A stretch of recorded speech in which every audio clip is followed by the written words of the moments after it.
Kledu che anamuso demse anima bakoro abela jile assalamu alaikum. Amara da katika jata ni. Foga vieduru. Dugu digi demu gani sigibinye. Ko fama yiwere ti se vo like ato lame folo. Ala ka je ka dama. Anunda me camion la je camion munu be ka do ni do ni ba uye ka bo wolo fo fe. Ja. On ne veut plus la ja. Comment on a ere?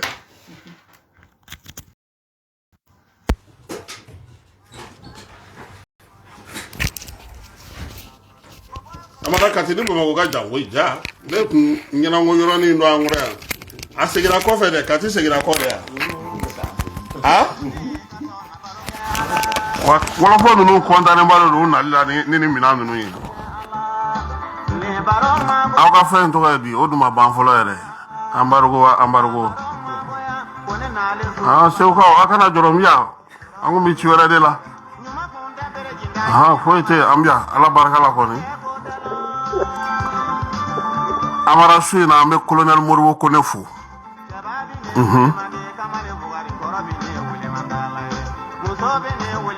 Abe chesiri mina bi kuna foni sanu man dire la fini tuko ka wuli ka jola na ka chedo kamba fo ka kone. Wera bedo. An na soro mai ga eteni bosa. Teni munya amine. Na amara ko wore be ka amine sisa. Ibe mali amargo do. Mali commerçant do de amargo ere. Ni amargo nyini ka teme mali commerçant do ka dro yaje. Udu mana songon nu nyela utu jigi. Yani kala no jamana bi nyera tara sugaro sa kema ani drama muga. Anga bitigi tigi fe ndara sima nyini sima me wakele ni kema sabala. Atoni 130 million. Wa muga no woro. Nga sima min donen fla binandara nya dawga. Ana jigi sini. Sima era donto. Fawro bala. Fawro fana bala. Ananda da tokati.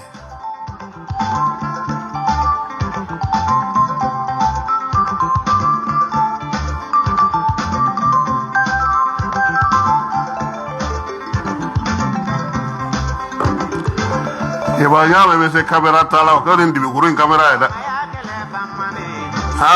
Ni kume gongo me wulero do abe fatika ka ba coronavirus nyana ko docteur unusu. Laurent Jagite kama foka nisu bagari sangare glace kanisu menye Jibril Traoré alebe ORTM ka chila ngarwa ka ofe ka faranisu koro Jibril menye polisu ka Ablaye Jabate ka faranisu jemesi konna na ni polisi fefebe ka mbu bela jele fo kuni tibina jaw ni chesi lu de srad nema ndangu men jiro la hoy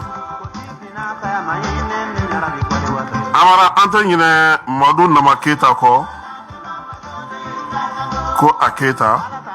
karanga ka dangale ka nga folbe sama ka ben baze mo gofo miye maraka samake kama fana foka wala nyumando ka jara babi fo ayaraga imamu noye bajaje aidraye luballa ka ofe bo luballa ka dukono ka nga folbe sama dukono muso belajele ka mo fo miye binuye Aisha kata se bamma kambo ubelajele fo sabana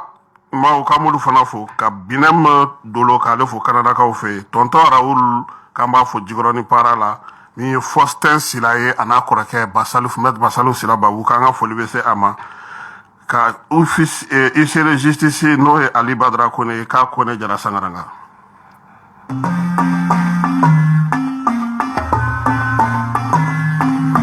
ne ko ngole suwaro de sa kemenu muga anga butigila ababolo ase abanga kare kono anawta e kemenu binani ne kemenu biduro ko ya garziga de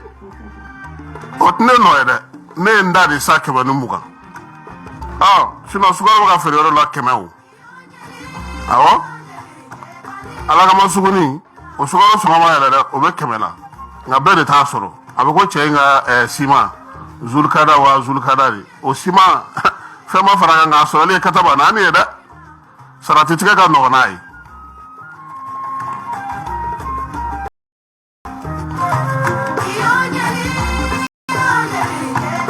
Sirigi Boare ante gina ko ANP konna naka awaso sisefu grand sere minye badu samuniye elaje wezu kunta kama fo biriblonde no falaje konna na bada wezu kanga folwe sama san kalota ani fla ale de su alai ako malite ke foye ala sagoko amo odengina jabaru basafe Imam Umar Sumare ante gina aleko minye misiri yata bare o almamindo kanga folwe sama minye abalmake Mohamed Sumare nala ka kalfam na me dugo do ngala ka dairo suma ala ka meka saraka boy ala ka faras la me shuka baba sila amale fana fo ale sanfil almamiye o ya ngere sanfil la ka almamiye baba ka ma fo ka wala nyuma no choroba de no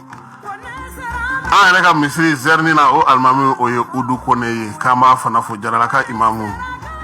no kon bisela ko fe ngani laram ta sigi ndaga chow udu kene su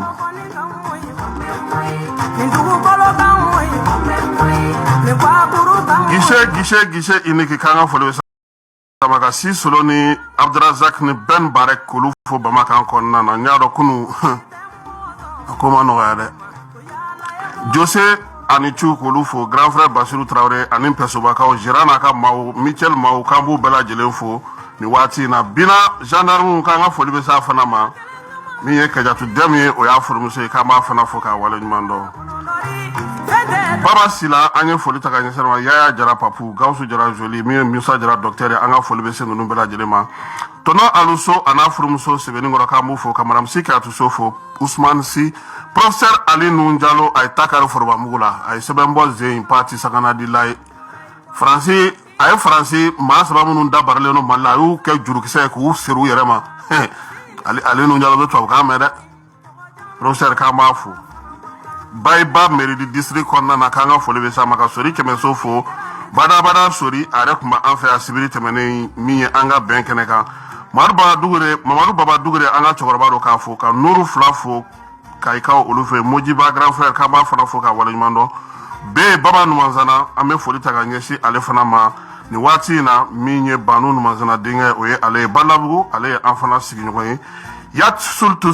kamba fo ka wala nyumando ka boya fo jene ka nga fo libese ama ka masire yata saifo Ilias Guro sotraka konana antengine jawara ko ka tere Musa Bagayogo ka fo litaka nyeshe alema Ali Traoré ale ye vice-président ni l'association des Maliens de Washington a président oye Idrissa Koulibaly kambu bela jelefo Washington State ka nga fo libese uma binem dolo antengine ale fana ko Canada ka ofe kama fana fo olube l'américain jamana faunyi Adama Traoré hôtel résidence Segu Badabada Segu Segu anga festival sera koy tarata natado nyinanda do zarata la fiu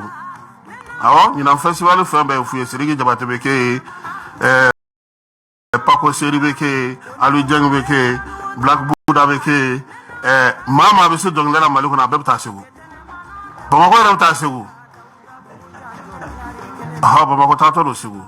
Samedi national ito doa festival Niger de kadi yere o samedi national di wode ngana o jeu doyi fo de ma samedi national kara fouye sino ode do saraka ta 12000 francs de ticket nga be kara fouye ko yasa ka gouvernement deme abe baramina anika coronavirus kere spectacle e fouye nga de maskiti nu na ti dona na badji be du journal suma pour que Lucas ka jora kere ne sura anuga donga bo mo to jela atayer ka mafu Mahmoud Dafe antengina ko Segu on lave Segu nu njara kaniche ko na maro bo ko awga Segu fole be mu ngwa awlado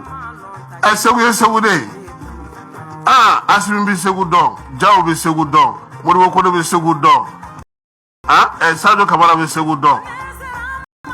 colonel ka colonel be Segu do jara ma Touré Sura kuntigi ka attaché ibe faranga ka ta Segu de ndo ko ni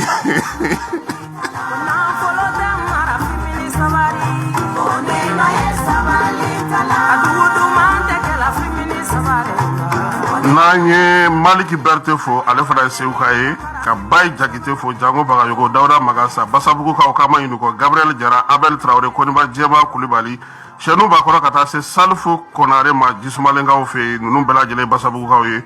Buna ani Bakora ante yina uluko uluye Simegala kawe ka Aida Sumare fo Agibu Konandi ofana Seukaye kama fo Falili Boli ofana bibo Segu kama fo ka Aida Kante ka ale fana fo ka wale jimando blonde awe bo ka yoko no ma be ma be kanam takata na Segu on s'en dit ici sur la radio de Mamadou Sensi Koulibaly anga monsieur Kamafo MC Kabuguri Jarafo Abeta ali Bugurina ka Grenado Koulibaly jele fo Mamadou Dipafane Cheikh Kanté délégué ante inale ko Bakar Monzon Traoré Sala Babi Mamadou Touré Bavier Yeli Sissoko ana furumuso sebeningora ka fe kambu foku wali manoka Moribo Tungara fo Brahma Sissoko guide national et international ka Brahma Sire Koulibaly fo Krami Chan Sangare Clédou Ferme ka le fana fo Chine ama fana fo Seuka fe bada Chine Basuru Balakaw kambu bela jele fo ka Abdraman Jara ka le fana fo yerde la Alou Badra na kase Draman Jara mi Alou Nampeye Cheikh Mohamed Cherif Kone Jacqueline Konare amenu num bela jele fo Cour suprême ale kornana ka attaché Dumia ka le fo mi tanti Mariam Samake amanga foli ta ka nye samaka tonton ci jagite fo tonon Cheikh Salah Sako ka nga foli be se alema ka commissaire kamate fo Mokhtar Dunyo Peru bagide da ka fe ka manyina ko Bakar Kanté journal Le Progrès Basrigi Touré Ma Berté Ma Raskebe Master Sumi Doni Brasco Crosby Baba Maiga Alene Presse FR3 Bubula France FR3 Mas Peace FM Jangina Jara Peace FM Unanji Jara Institut Marchou Bedi Diko kama alefo ka amnala Isa Formula Idriss Che Aleni Jara CDR Nando na Renouveau FM Kornana sa ame Isa Kabafo ka Fanta Tobotafo Amadou El Konare Antagina Aleko kata se Youssou Kravati Aleni Madou Aleni Youssou Kravati Aleni Moribo Sanogo Kamulu Fanafo Renouveau FM Kornana Amara école Kalajata Maukambu fo nuka docteur no Salimi ko akante ka aba fo titani konana badabada aba ka pressing dag mau bela jele fo kanute anaka barakela jeka optique amdalay ACI te ndara yodo ha ja nyako aka ofsade ne nyako ne verto ne ngina na verko we verko ra ja amara abuka tlunga nyenaw aka fo ki kloto ko mo ko ofsa ka fi nyeti ko la nyame egli gayna aduna ta brada e nyeba aladi nyala la sana kama fo ka mali fura maw bela jele fo omo kasum dumia na ka chedon kamu fo nyama koro kaburu do krefe honorable kuse tera bada kuse kama fo ika warki nafa ika warki magonye ika warga mogore magonye ika warga ke wari sama transfer sama monnaie Dawda Koulibaly kanga fo libisama la sana kone savana kanga folimi sa fanama Malik Basum Segu Sido Adibaza no kanga folimi saba anga na ko sebe mana sisa sa mawsigi hum anga na sebela andlara maw folla nangina na mingo kaya fama ala na kira kama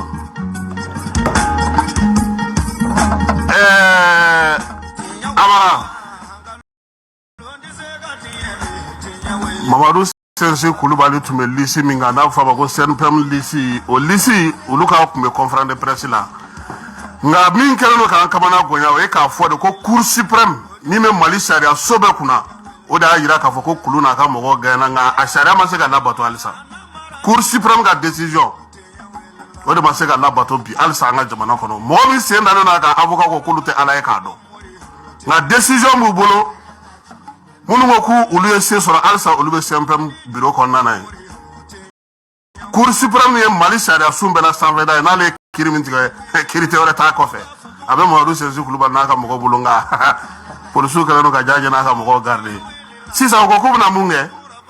jɛkulu minnu bɛ sigi ka CNPM yɛrɛ sigi 39 no 27 ko k'u bɛna président kura sigi dɔgɔkun nata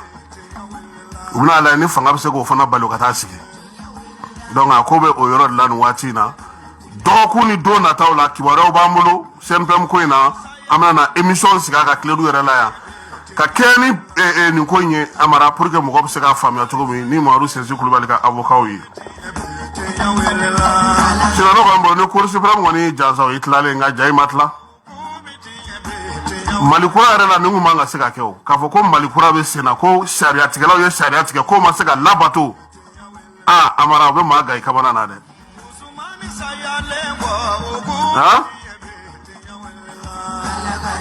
avocat yɛrɛ ko k'olu ma min faamu ko ni sariya taara ko minnu kan ka sariya labato k'olu bɛɛ bɛ olu bɛɛ ko k'u tɛ se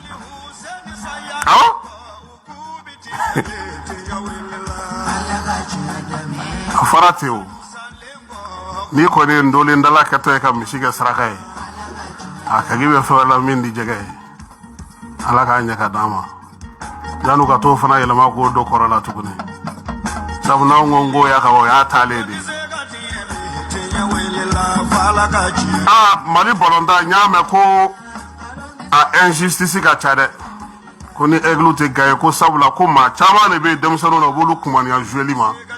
entraîneur b'u sago de kɛ ne ko n ko an ka denmisɛnnin minnu bɔra ka taa n ten ci bɛɛ ɲɛ ka fɔ Maroc ye an ni Maroc ye finale ta Cameroun olu bɛ min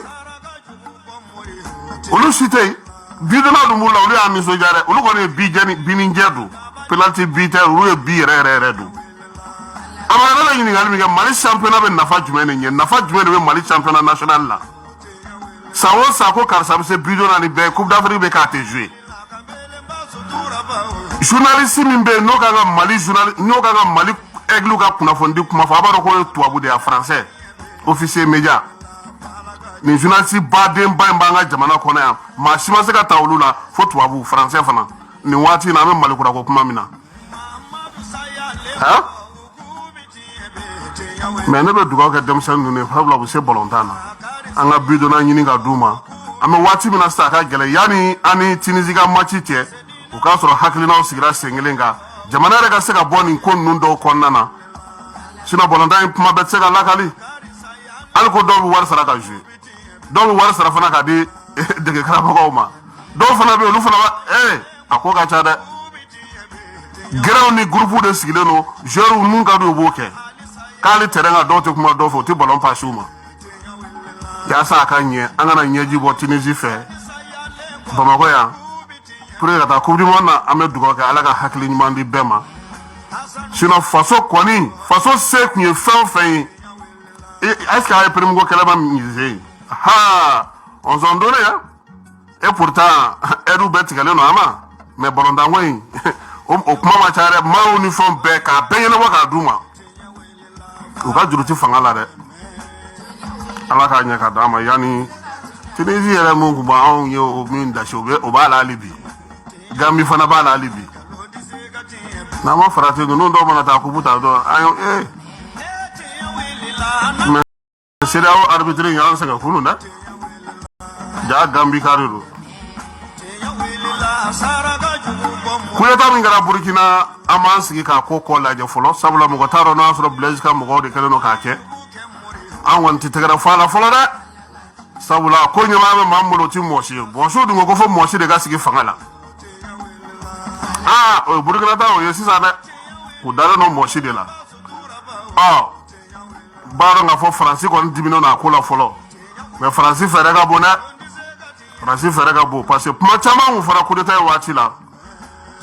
an k'an sigi k'a ko lajɛ Burkina taga laban minnu an ye mun kɛ min filɛ nin ye nin ye a kɔni a ye kalan kɛ Faransi mais jɔn ko Ala Burkinabew yɛrɛ ka jamanadenw u ni bɛ ka ko min na bi nin waati in na a ka gɛlɛn u ma nka Ala k'a ɲɛ ka d'an ma ko sukaro bɛnkan sɔrɔla sukaro ko la ni Ala n'a kira sɔnna ma sukala ni sukala maaw olu ni gouvernement bɛnna la u bɛna na sukaro caman dilan yaasa ka kilo feere 100 jamana kɔnɔna na yan nɔ nka gouvernement ka hakili to a kɔlɔsili ko la min ye ciment fana ye fɛɛrɛ ni dabaliw tigɛlen don sabula grossistes halisa olu bɛ ciment ta 86 000 francs na nga ka tagana na ide o de kele no problème sabla ciment re de te ka bo Dakar ka ofe ka sabya ke ciment te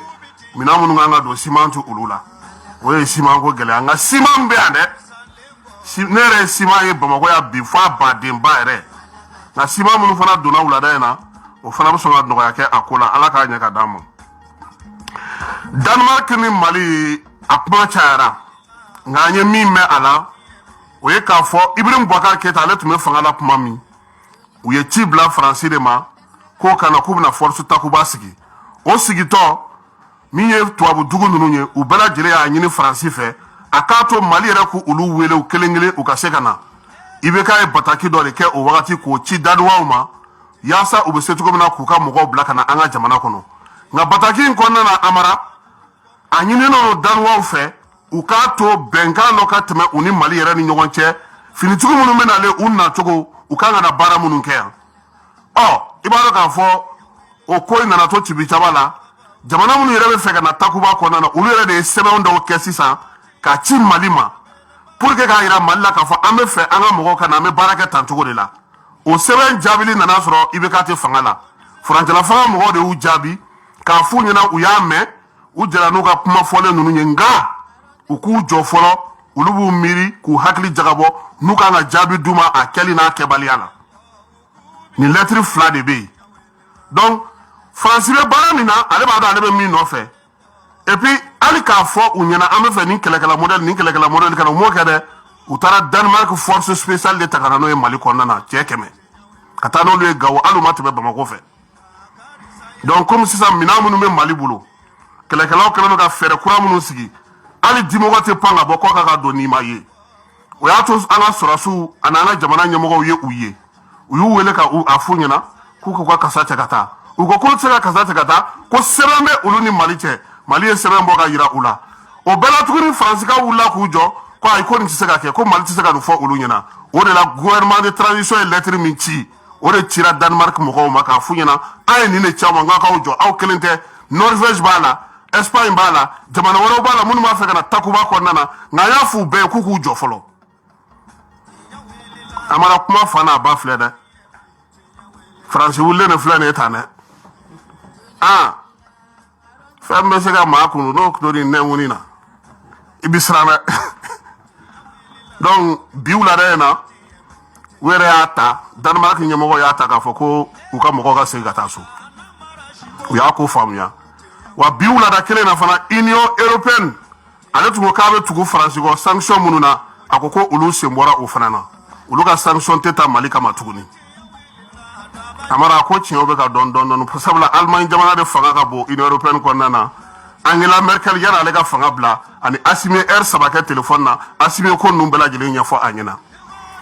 Union Africaine fana ɲɛmɔgɔ n'o o ye Tchadkaw ka cɛ Faki ale bɔra a nana lamɛnli kɛ a seginnen ka taa an ye kunbariya minnu mɛn k'a y'a fɔ jamanakuntigi caman ɲɛna ko Mali ɲɛmɔgɔ minnu bɛ yen k'u kunkolo b'u kan da la k'u k'u lamɛn k'u bɛ ka hakilina minnu fɔ k'u k'a lamɛn ko CEDEAO yɛrɛ nana ni sɛbɛn dɔ ye anw fɛ yan k'o yɛrɛ de ko k'u ka kalata labɛn to ko fo falen kuraw ka kɛ k'o kɛra 2018 a bɔra anw fɛ a taara Senegalikaw fɛ a y'a ɲɛf'u ye a y'a ɲɛfɔ Gana jamanakuntigi ani Alassane fana ɲɔgɔn sɔrɔ téléphone na Amara ko in bɛna dɔɔnin dɔɔnin Burkina y'a ka frontière dayɛlɛ sabula olu bɛ coup d'état la olu ko k'olu t'a datugu ni Mali cɛ Laginɛ ta datugulen tɛ anw taara mun kun bɛ bi olu kɔni bɔra wolofaw fɛ yen Ala k'a tɔ ɲɛ ka d'a ma nka Amara an ka jagokɛlaw ka sabali olu de bɔra télé la yan jagokɛla belebeleba in bɛɛ ko san 2 k'olu bɛ se ka minɛnw di mɔgɔw ma n'a fɔra bi ko o minɛn dayɛlɛla olu jagokɛlaw bɛ min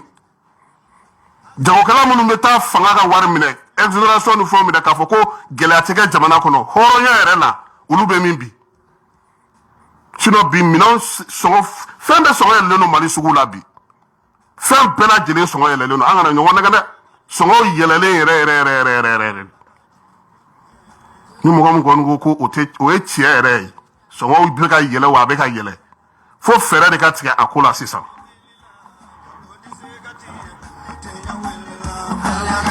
Algérie fana nana balo d'an ma ani coronavirus fura an bɛ olu fɔ o la mais an bɛ fɛn kelen fana fɔ Mali gouvernement ɲɛna transition mɔgɔw journalistes ka contrat bɛ ka tigɛ ministère la journalistes bɛ ka degun sɔrɔ jamana kɔnɔna na an b'a fɔ k'u hakili to la Amara an ka aide depuis 2019 i bɛ ka taa na aide min bɛ di gouvernement fɛ presse ma a tigɛlen na a tɛ ka sɔrɔ wa an bɛ min fana ɲini u fɛ Amara k'u hakili to la tubabu bɛ k'u ka journalistes minnu bila ka don an fɛ yan nin waati in na n'u bɛ ka na lakalita jugu kɛ a kelen taara Ousmane Serif Madani Aidara fɛ ko fo a k'a don Aidara la ko Aidara k'a fɔ ko Wagner bɛ Mali la yan Aidara ko k'ayi ale t'o kalama o t'ale ka baara ale t'o ɲɛdɔn yɔrɔ a ko gɛlɛyara dɛ an b'a ɲini gouvernement fɛ e ni Ala cɛ tuma min na gilets jaunes b'u 12 la France bɛ sɔn ka accréditation di anw ma k'anw ka t'o couverture kɛ Paris donc fɔra k'u hakili to o yɔrɔ la minnu bɛ bɔ kɔkan ka na k'u bɛna kibaruya sugu dɔw ta k'a di an ka jamana kan gouvernement fana ka hakili to o yɔrɔ la Amara an ka taa ni Baɲame ka jouer ka sɔrɔ k'an ka maa welelenw ladon Kasman Sow o dɔn ko ɲininkali kun ye min ye ko mɔgɔ dusuba ko ni mun tɛ ba o jaabi ye min ye mɔgɔ dusuba mɔgɔ min dusu ka bon ko fitini kɔra koba kan i b'a kɛ dusu ye i b'i dusu bila i ɲɛfɛ i bɛ dɔ jalaki ko la o de kosɔn ko mɔgɔ dusuba o ni dusukasi tɛ ba mɔgɔ min dusu ka bon a tigi ni dusukasi tɛ ba Ala k'an kisi dusubanya ma o tɛmɛnen kɔfɛ Kasimu bi fana ɲininkali ka nɔgɔ kosɛbɛ kosɛbɛ ko kɔrɔtɔkojugu a laban minɛ ni mun de ye kɔrɔtɔkojugu a laban minɛ ni mun de ye Kasimu Tarawele ne Baɲame sila n b'a ɲini Alaba in bolo Ala k'a kɛ Alaya kama a k'an dusu suma Maliko la k'a ɲini Alaba in bolo a n'an ka denbaya n'an kanubagaw Ala k'an dusu suma ka diɲɛlatigɛ kɔnɔ k'an kisi bana jugu ma k'an kisi gɛrɛgɛrɛ ko ma k'an kisi maa jugu tɔɔrɔ ma k'an kisi garijɛgɛ sira ma k'an kisi maloko ma i Tarawele ka lamɛnnikɛla bɛɛ lajɛlen fɔ k'an bɛ don duman wɛrɛ ni Alaba in sɔnn'a ma Baɲame sila an bɛ fɔ k'i waleɲuman dɔn maa minnu ye se sɔrɔ Baɲame ka jouer la o ye Umu Si ka bɔ Segukaw fɛ yen Mohamed Sila ka bɔ Falajɛ Awa Diop ka bɔ Katikaw fɛ yen min ye Umu Si ale bɛ bɔ Segu Mohamed Sila Falajɛ ani Awa Diop ka bɔ Katikaw fɛ yen ni maa min b'a fɛ i sen ka ye jouer na sa i b'i ka jaabi bila ka na 73 73 60 74 la walima 62 27 33 33 Sama Gassama k'an b'a fɔ Paris kɔnɔna na min ye Gawusu Tarawele ye k'an bɛ foli ta ka ɲɛsin ale fana ma maa minnu sɔgɔlen don a na fana Mali fantan ani naani bɛɛ lajɛlen fɛ k'an b'u bɛɛ lajɛlen fɔ k'u waleɲuman dɔn Amara Kone bɔtɔ Kati dɔ ye lemuruba di han nka a sɔrɔ tɔgɔ de sisan sa o de bɛna kɛ problème ba han a ye tɔgɔ fɔ ne de tɛ fɛ k'a d'i ma nka i tɔgɔ b'a kan dɛ an yɛrɛ ka maliyɛn dɔ fana nana ka bɔ Faransi ko Lasana So a ye montre 2 di ko ka kelen di Keba ma ko ka kelen di ne ma nka ne y'a 2 bɛɛ di Segu o don ko taara n'a ye Segu banna discours b'an bɛɛ o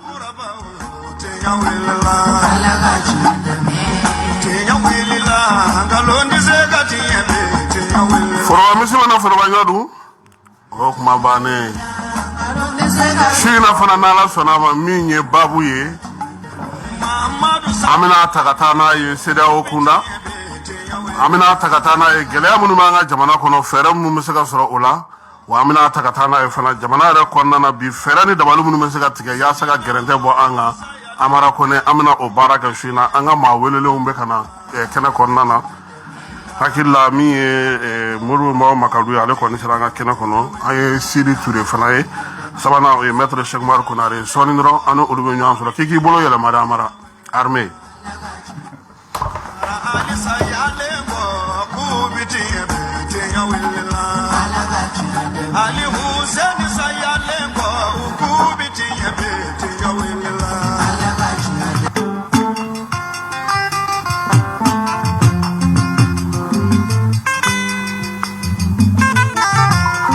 Mohamed Lamine Koukayna k'an b'a fo Las Vegas kaw fɛ yen Patrick Echel k'an b'ale fana fo Australie Océanie kaw ka Baja nga bɔ Maraka Kungo k'an b'a fana fo ale bɛ fɔ Océanie maliyɛnw bɛ taa koyi an tɔ tora sa an ka taa Marsi kan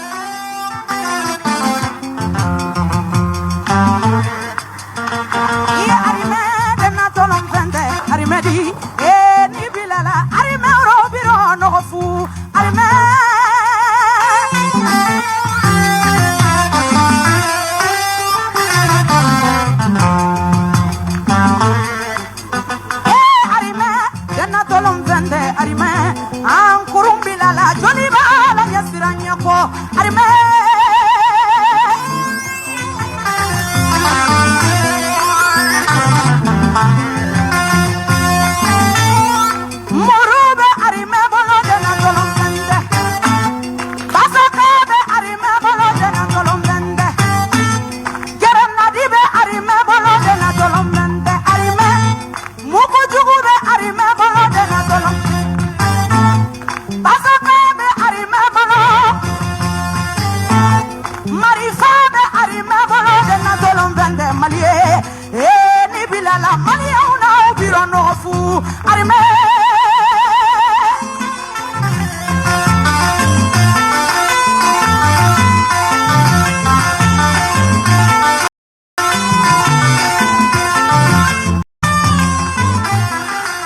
cɛ an'a muso denmisɛn ani maabakɔrɔ k'aw bɛɛ lajɛlen fo ka foli kurakuraya aw bɛɛ lajɛlen kan min ye maître Cheick-Umar Konare ale y'an ka kɛnɛ kɔnɔna sɔrɔ parti parrainant ale y'i wasa don a ka chargé la communication na Sidi Ture fana bɛ kɛnɛ kɔnɔ min ye Modibo Mbaw Makalu ale fana bɛ an ka kɛnɛ kɔnɔna na ale ye économiste ye maître Inisu Mba Nishu Kasim. i nana an ka kɛnɛ kɔnɔ su in na a diyara an b'i fo k'i waleɲuman dɔn Amba merci. Sidi Ture Inisu Amba Kasim Anishu. i bisimila an ka kɛnɛ kɔnɔna na kɔrɔ Inisu Amba Nishu Kasim Somo. i Makalu Amba Traoré. ayiwa bi baabu an bɛna kɛ min kan o ye k'a fɔ union africaine ale kɛlen don ka wuli ka jɔ kɛ nin waati laban in na yaasa jamana in a bɛ se ka ani CEDEAO ka se ka sigi ka fɔ kɛ ka bɛn cogo min na gɛrɛntɛ minnu sigilen don an ka jamana kɔnɔ an bɛ se ka bɔ o la cogo min min ye union africaine yɛrɛ ye u y'u wasa don maa min na o ye Musa Faki Mahamati ale ye commission ɲɛmaa ye a nana an ka jamana kɔnɔ nka yan'a ka na a tun bɛ ganakaw fɛ yen a bɔra yɛrɛ ka na yan wa a bɔlen yan fana a taara senegalikaw fana fɛ yen yaasa hakilina minnu n'a y'olu sɔrɔ yan baara bɛ se ka kɛ n'olu ye cogo min na fɛɛrɛ minnu bɛna na kɛ u bolo u y'a jira k'a fɔ min ye nin tubabukalo kura tile 5 ani 6 kɛrɛnkɛrɛnnen kan ka sigi Addis Abeba n'o ye union africaine yɛrɛ faaba ye yaasa min ye maliko ye dɔ bɛ se ka fɔ a la cogo min n'o bɔra yen gɛrɛntɛ in yɛrɛ kɛlen don ka degun min se mali kɔnɔ bi ka kɛ ni sɔngɔkow ye ani fɛn wɛrɛw an bɛna an da don ninnu bɛɛ lajɛlen na Modibo Mbaw Makalu a ka da an ye an ka a daminɛ ni e ye su in na sabula min ye gɛrɛntɛko ninnu ye musakakow bɛ a la économique kumaw ka ca a la kosɛbɛ i kun ye sɔmina kɛ k'a fɔ ko an k'an labɛn yaasa nin ko in bɛ se ka kunbɛn cogo min sisan an filɛ a kɔnɔ nin ye dɛ Ayiwa Kasim i ni ce i ka ɲininkali la an lajɛbagaw n'an lamɛnbagaw bɛ fo ani i yɛrɛ baarakɛɲɔgɔnw ani i yɛrɛ i ye ci bila an ma a diyara n ye jɛkulu in an bɛ min na n'a bɛ fɔ a ma ko communauté économique des états de l'Afrique de l'Ouest CEDEAO jɛkulu de don Afrique tilebiyanfan jamana 15 de b'a kɔnɔ jɛkulu in bangena mɛ kalo tile 28 san 1975 Lagos jɛkulu in tun b'a laɲinina de Afrique jamanaw ka fara ɲɔgɔn kan walasa ka sɔrɔ la bonya sɔrɔ bɛ se ka lasabati cogoya min na ko n'an ma fara ɲɔgɔn kan ni jamanaw tila n'a bɛ fɔ o ma ko balkanisation ko u fanga bɛ dɔgɔya donc n'o kɛra ni jamanaw farala ɲɔgɔn kan sɔrɔ bɛ bonya mais u ka laɲini fɔlɔ ye min ye a bɛ fɔ o ma de ko libre circulation des personnes des biens et des capitaux jamanadenw ka se ka taama jamana 15 ni ɲɔgɔn cɛ o de ye objectif fɔlɔ ye n'o kɛra ani e bɛ se ka sigi jamana 14 yɔrɔ bɛɛ ani i ɲɛ b'a la an ka passeport a sɛbɛnnen b'a kan CEDEAO a jɛkulu in ɲɛnabɔlen a dabɔ kun tun y'o de ye wa Afrique kɔnɔna la an bɛ jɛkulu ninnu bɛɛ ɲɛ barisa CEDEAO fana ye union africaine boloma fara y'o mɛn Faki da minɛ Sogɛli fɛ a ko ten a ko ko CEDEAO fanga ka bon ni farafinna kulu bɛɛ lajɛlen sigilen ɲɔgɔn kan kabiri 1988 ne bɛ baara kɛ nin jɛkulu in kan mɔgɔw ɲɛna ko n bɛ ka CEDEAO défendre n tɛ k'a défendre mais min nɔ n bɛ k'o de fɔ a jɛkulu a sigira o de kama nka sisan u bɛ ka taa bolo wɛrɛ fɛ min n'o tɛ ɲɔgɔn ɲɛ sira la n'o tɛ a sigir'o de kama libre circulation des personnes et des biens maaw n'u bolominɛw ka se ka munumunu jamana 15 in kɔnɔna k'a sɔrɔ gɛrɛntɛ t'a la n'o tɛ Afrique tilancɛ yan fan in fɛ jamana 5 minnu b'o kɔnɔ u bɛ visa de ta u ni ɲɔgɔn cɛ o anw n'u ka jamana 15 kɔnɔ i n'i ka carte d'identité bɛ se ka voyager i n'i ka visa i n'i ka passeport bɛ se ka taama ka taa yɔrɔw la i bɛ se ka sigi yɔrɔ tɔw fana la donc o kɔnɔna la n bɛ fɛ ka min fɔ fana CEDEAO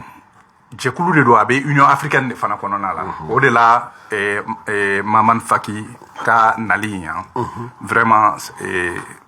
fɛn don an k'an ka minɛ n'an bolo fila ye je pense que a bisimila ka ɲɛ barisa a ye jamana ɲɛmaa ye a ye ministre ɲɛmaa fana ye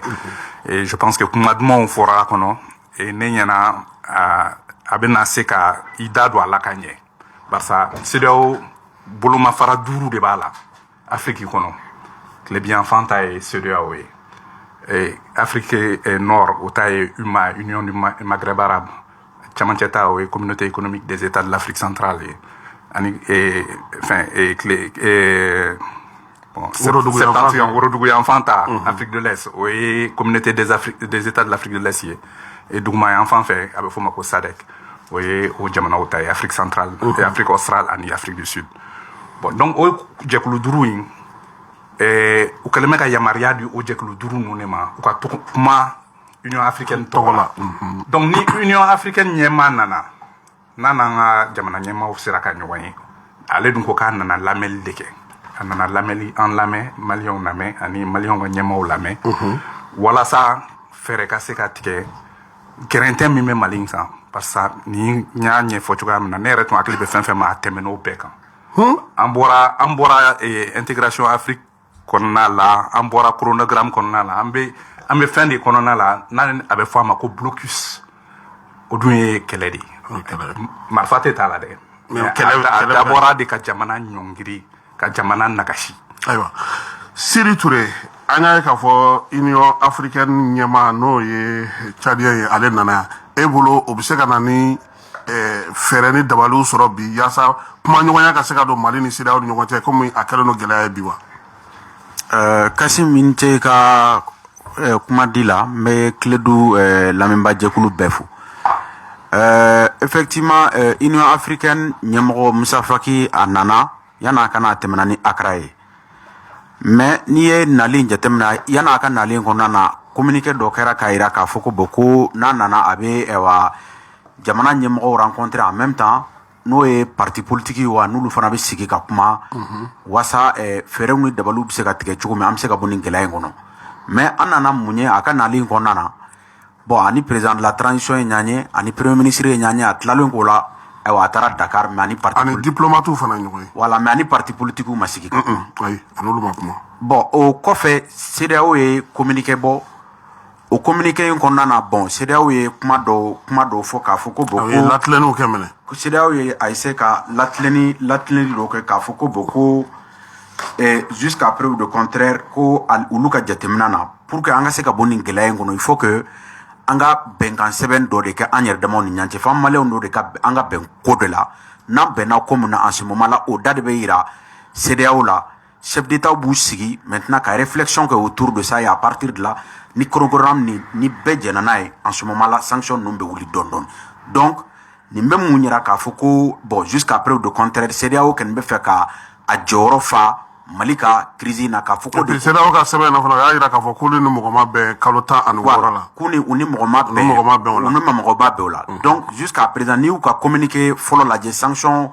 fɔlen a kɔnɔna na u insistera fɛn dɔ kan k'a fɔ ko il faut un accord convenu ça veut dire quoi anw yɛrɛ maliyɛnw yɛrɛ dama f'an ka sigi ka kuma ka bɛn ko de la n'an bɛnna ko la en ce moment là o de bɛ taa da yira CEDEAO la CEDEAO b'i sigi ka hakili jagabɔ k'a kan n'u y'a ye k'a fɔ ko bon k'an ye chronogramme mun proposé hakilimayala baara bɛ se ka kɛ n'a ye en ce moment là sanction ninnu bɛ wuli dɔɔni dɔɔni donc moi je pense donc e bolo bi union africaine tɛ se ka CEDEAO jɔyɔrɔ ta cogoya si la k'a fɔ k'a bɛna ni CEDEAO tɛ fɛ ka ale da ka bɔ dossier in ka minɛ na raison pour laquelle Musa Faki ka nali kɔfɛ u ye nin communiqué in kɛ k'a fɔ ko bon ko olu ni mɔgɔ ma sigi ka bɛn chronogramme ko la même mun ye Algérie ta ye je pense que jusqu'à preuve de contraire CEDEAO ka niveau la discussion ma kɛ donc CEDEAO bɛ mun fɛ il faut un dialogue intermalien ça veut dire que an maliyɛn damaw de ka kan ka sigi fɔlɔ ka bɛn ko la n'an bɛnna ko la en ce moment là donc o de da bɛ taa yira CEDEAO la ni CEDEAO y'a k'a fɔ ko c'est un délai qui est raisonnable en ce moment là sanction bɛ se ka wuli dɔɔni dɔɔni. ayiwa maître Cheikh Oumar Konare CEDEAO ni union africaine a b'a fɔ sama bɛ nin kana don ni ɲɔgɔn cɛ Maliko la sabula Algérie tun y'i kɔ a da ko in na k'a fɔ ko ale bɛ se ka a ko kɛ a y'a ta ka taa n'a ye union africaine na e yɛrɛ bolo bi yalama a sera o ma wa. Kasim b'a lamɛnbaga bɛɛ fo b'i yɛrɛ fo ka debatkɛlaw bɛɛ fo ala ka hɛrɛ kɛ jamana ye. amina yarabi. a bɛ ka minnu wele ko sanction tɛ bingani de don. cogo di. voilà bingani ye mun ye d'abord ne tɛ k'a fɔ dɛ Niger président de ko a ka interview dɔ kɔnɔ ko ka frontières fermer jamana dɔ da la k'o t'u ka texte fansi kɔnɔ ko nka olu sɔnn'a ma. Mohamed Bazoum parce que tɔw ko ten olu sɔnn'a ma donc o kɔrɔ ye fermeture frontière de min n'u kɛlen don k'o kɛ Mali la bingani baara de don a tɛ texte kɔnɔ kelen Flana, CDAO, coup d'état beke jamana fait vena, ou c'est qui suspend, kabuka institution na, ça c'est normal. Il y a vraiment ou prévoit l'endou. Mais kata ben sigi ni UEMOA remi ni Ghana to la no olu taru ka réunion ke ni CDAO ye Ghana. Donc ka décision kelenta pour que BCAO ka farau kan u be se ka Mali guarantee sigi Mali ka cogo min na. Donc o kɔrɔ ye bɛnbɛnbɛn de be UEMOA ani CDAO ni ɲɔgɔn cɛ Mali contre la. Ne ka conclusion ni mɔgɔ caman ta ti kelen ye nin ko la koyi. Ne ka conclusion c'est très clair. Ni mɔgɔ ninnu degilen don a la de Mali ka jɔnya u degilen don o de la. U b'u u yɛrɛ de ka baara la parce que u b'a dɔn chef d'état ninnu ti baara ɲuman kɛ u bɛɛ sirannen don coup d'état kana k'u la donc u bɛ fɛ k'a yira ni maa ye coup d'état kɛ min b'i ka jamana sɔrɔ o de ye nin ye donc pour que k'u yɛrɛ protéger o dun m'u kisi parce que Burkina président binnen filɛ nin ye wa dɔ wɛrɛ u bɛna bi fɔ n b'o f'i ye. cogo di. awɔ ni maa ma Mali sira ta ni terrorisme de b'i ka dugu la terrorisme ti ban.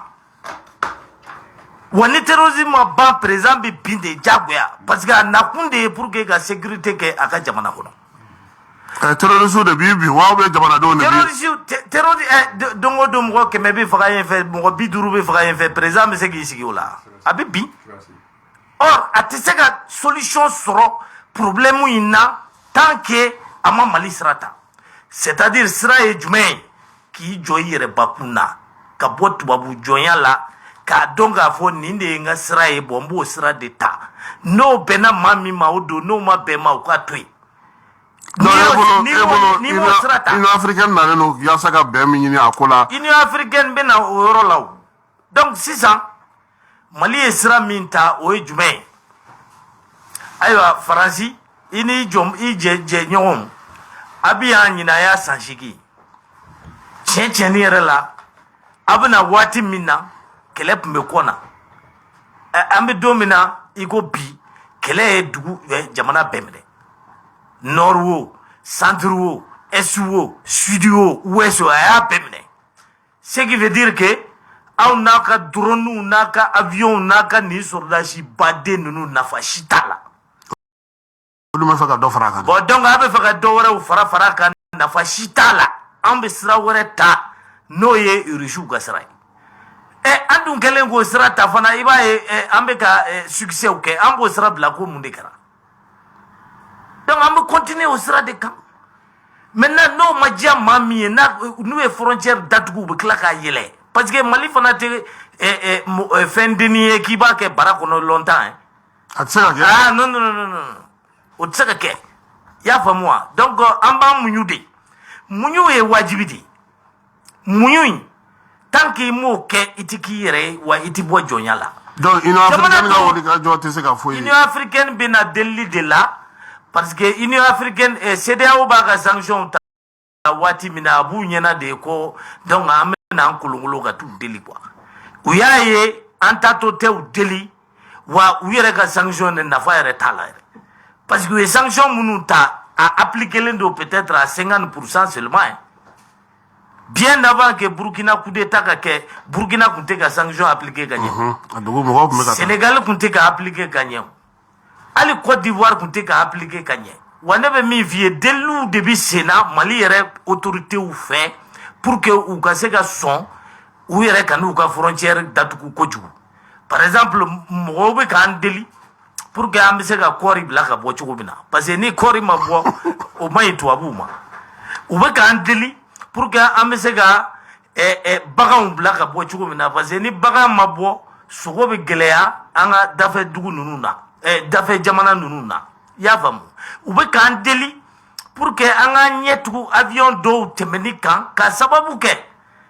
Mali fermeli min kɛlen filɛ nin ye tan avion kan ka bɔ dugu dɔ la ka taa Sénégal walima Algérie ni fɛnw na kilo 700 de bɛ fara i ka trajet kan donc dɔ de bɛ fara essence kan dɔ bɛ fara billet kan dɔ bɛ fara passager ka tɔɔrɔ kan donc a bɛ mɔgɔw tɔɔrɔ surtout que Burkina nalen filɛ nin ye ka fara a kan donc ne bɛ min f'i ye Union africaine bɛna delili de la pour que CEDEAO banna min ma an ka se ka dɔɔni bɔ an ka fɔta la an ka se ka bɛn Union africaine bɛ delili de la voilà et ne hakili la fana delili a bɛna sira sɔrɔ ka sababu kɛ a t'an si ka intérêt fana na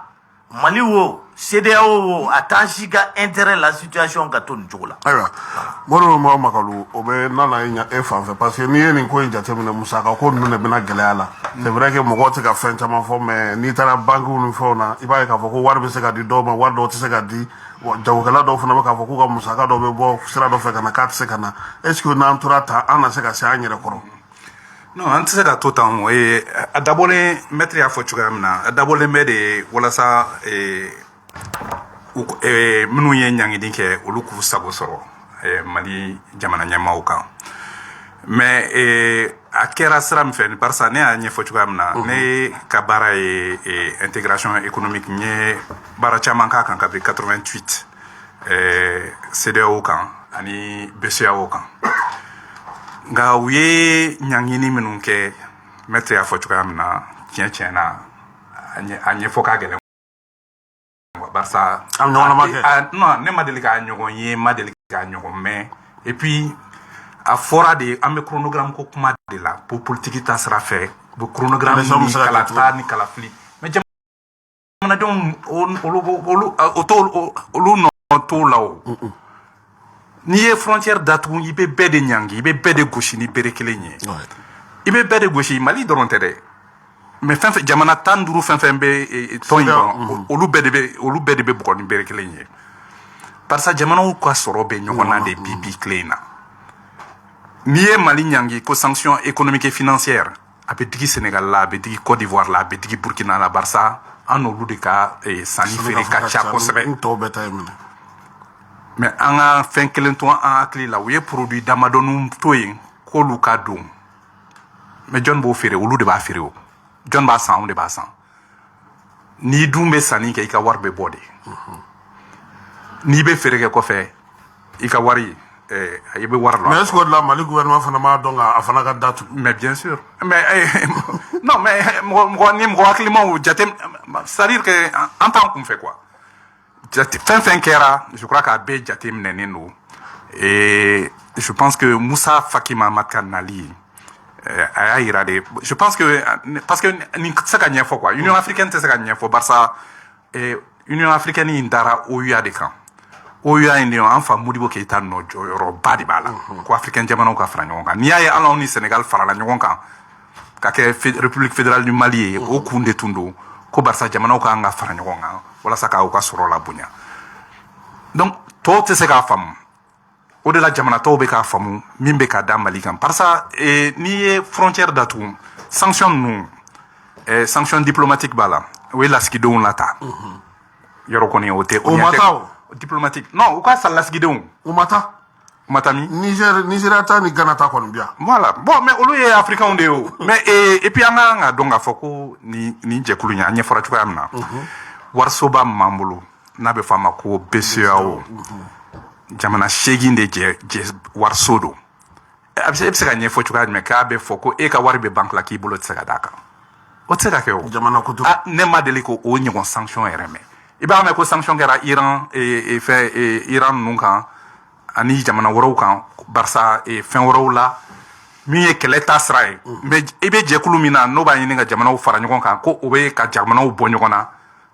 libre circulation des personnes des biens et des capitaux ko jamanadenw tɛ se ka taama ni ɲɔgɔn cɛ ko jamana dɔ membre dɔ k'o bolo tɛ se ka d'a ka wari kan alors k'a dabɔra walasa sɔrɔ ka yiriwa de o tɛ se ka faamu a tɛ se ka ɲɛfɔ cogoya si wɛrɛ la wa a tɛ ne ye CEDEAO ka texte lajɛ traité révisé de la CEDEAO a t'a kɔnɔ n ye BCEAO ka statut lajɛ bansoba in gel des avoirs tɛ se ka k'a kɔnɔ barisa an bɛɛ jɛ wariso de don wari in y'an bɛɛ de ta ye banque in y'an bɛɛ de ta ye ani traité de l'UEMOA révisé de l'UEMOA mais i ye gɛrɛntɛli min fɔ banque ninnu ta sira fɛ n bɛna misale dɔ d'i ma janvier kalo tile 24 jamana segin minnu jɛ ye CFA ye bansoba in ale de bɛ wari billet dilan ale de bɛ wari pièce dilan ale de bɛ juru don bankuw la walasa bankuw ka juru don e ni ne la donc ale de bɛ ordre di bankuw ma ale de bɛ système bancaire ale de fana b'o kunna BCEAO ale de bɛ se ka bankuw ɲangi ale de b'a fɔ a ye nin kɛ aw kana nin kɛ a ye se ka juru don a tɛ se ka juru don mais min b'o fana bɛɛ sanfɛ an ka warisoba dɔ bɛ yen ko trésor y'a mɛn trésor public jamana nafolo bɛɛ bɛ taa bila o de kɔnɔ trésor public b'i n'a fɔ banki jamana ka banki donc ale de bɛ dépenses kɛ ale de bɛ wariw sɔrɔ hali ni infraction kɛ par exemple n'i taara sara polisi la polisi bɛ taa verser trésor de la bon trésor ka compte kelenba de bɛ banque centrale la pour que ka se ka sanu kɛ kɔfɛ ka minɛnw san kɔfɛ ani n'an ka wariw bɛ na o de fɛ donc ale ni banque commerciale bɛ baara kɛ BCEAO ka yamaruya kɔnɔ u kɛlen bɛ ka u sigi o de fana kan ko jamana tɛ se ka maga a ka wari min bɛ banquesoba kɔnɔ trésor ka compte kɔnɔ n'o dun kɛra jamana ka musakaw olu tɛ se ka kɛ a bɛ fɔ de ma paralysie le fonctionnement de tous les jours o bɛ jɔ saraw bɛ dɛsɛ ka kɛ musakaw bɛ dɛsɛ ka sara bon n'i dun y'a jateminɛ kalo o kalo ni budget 2022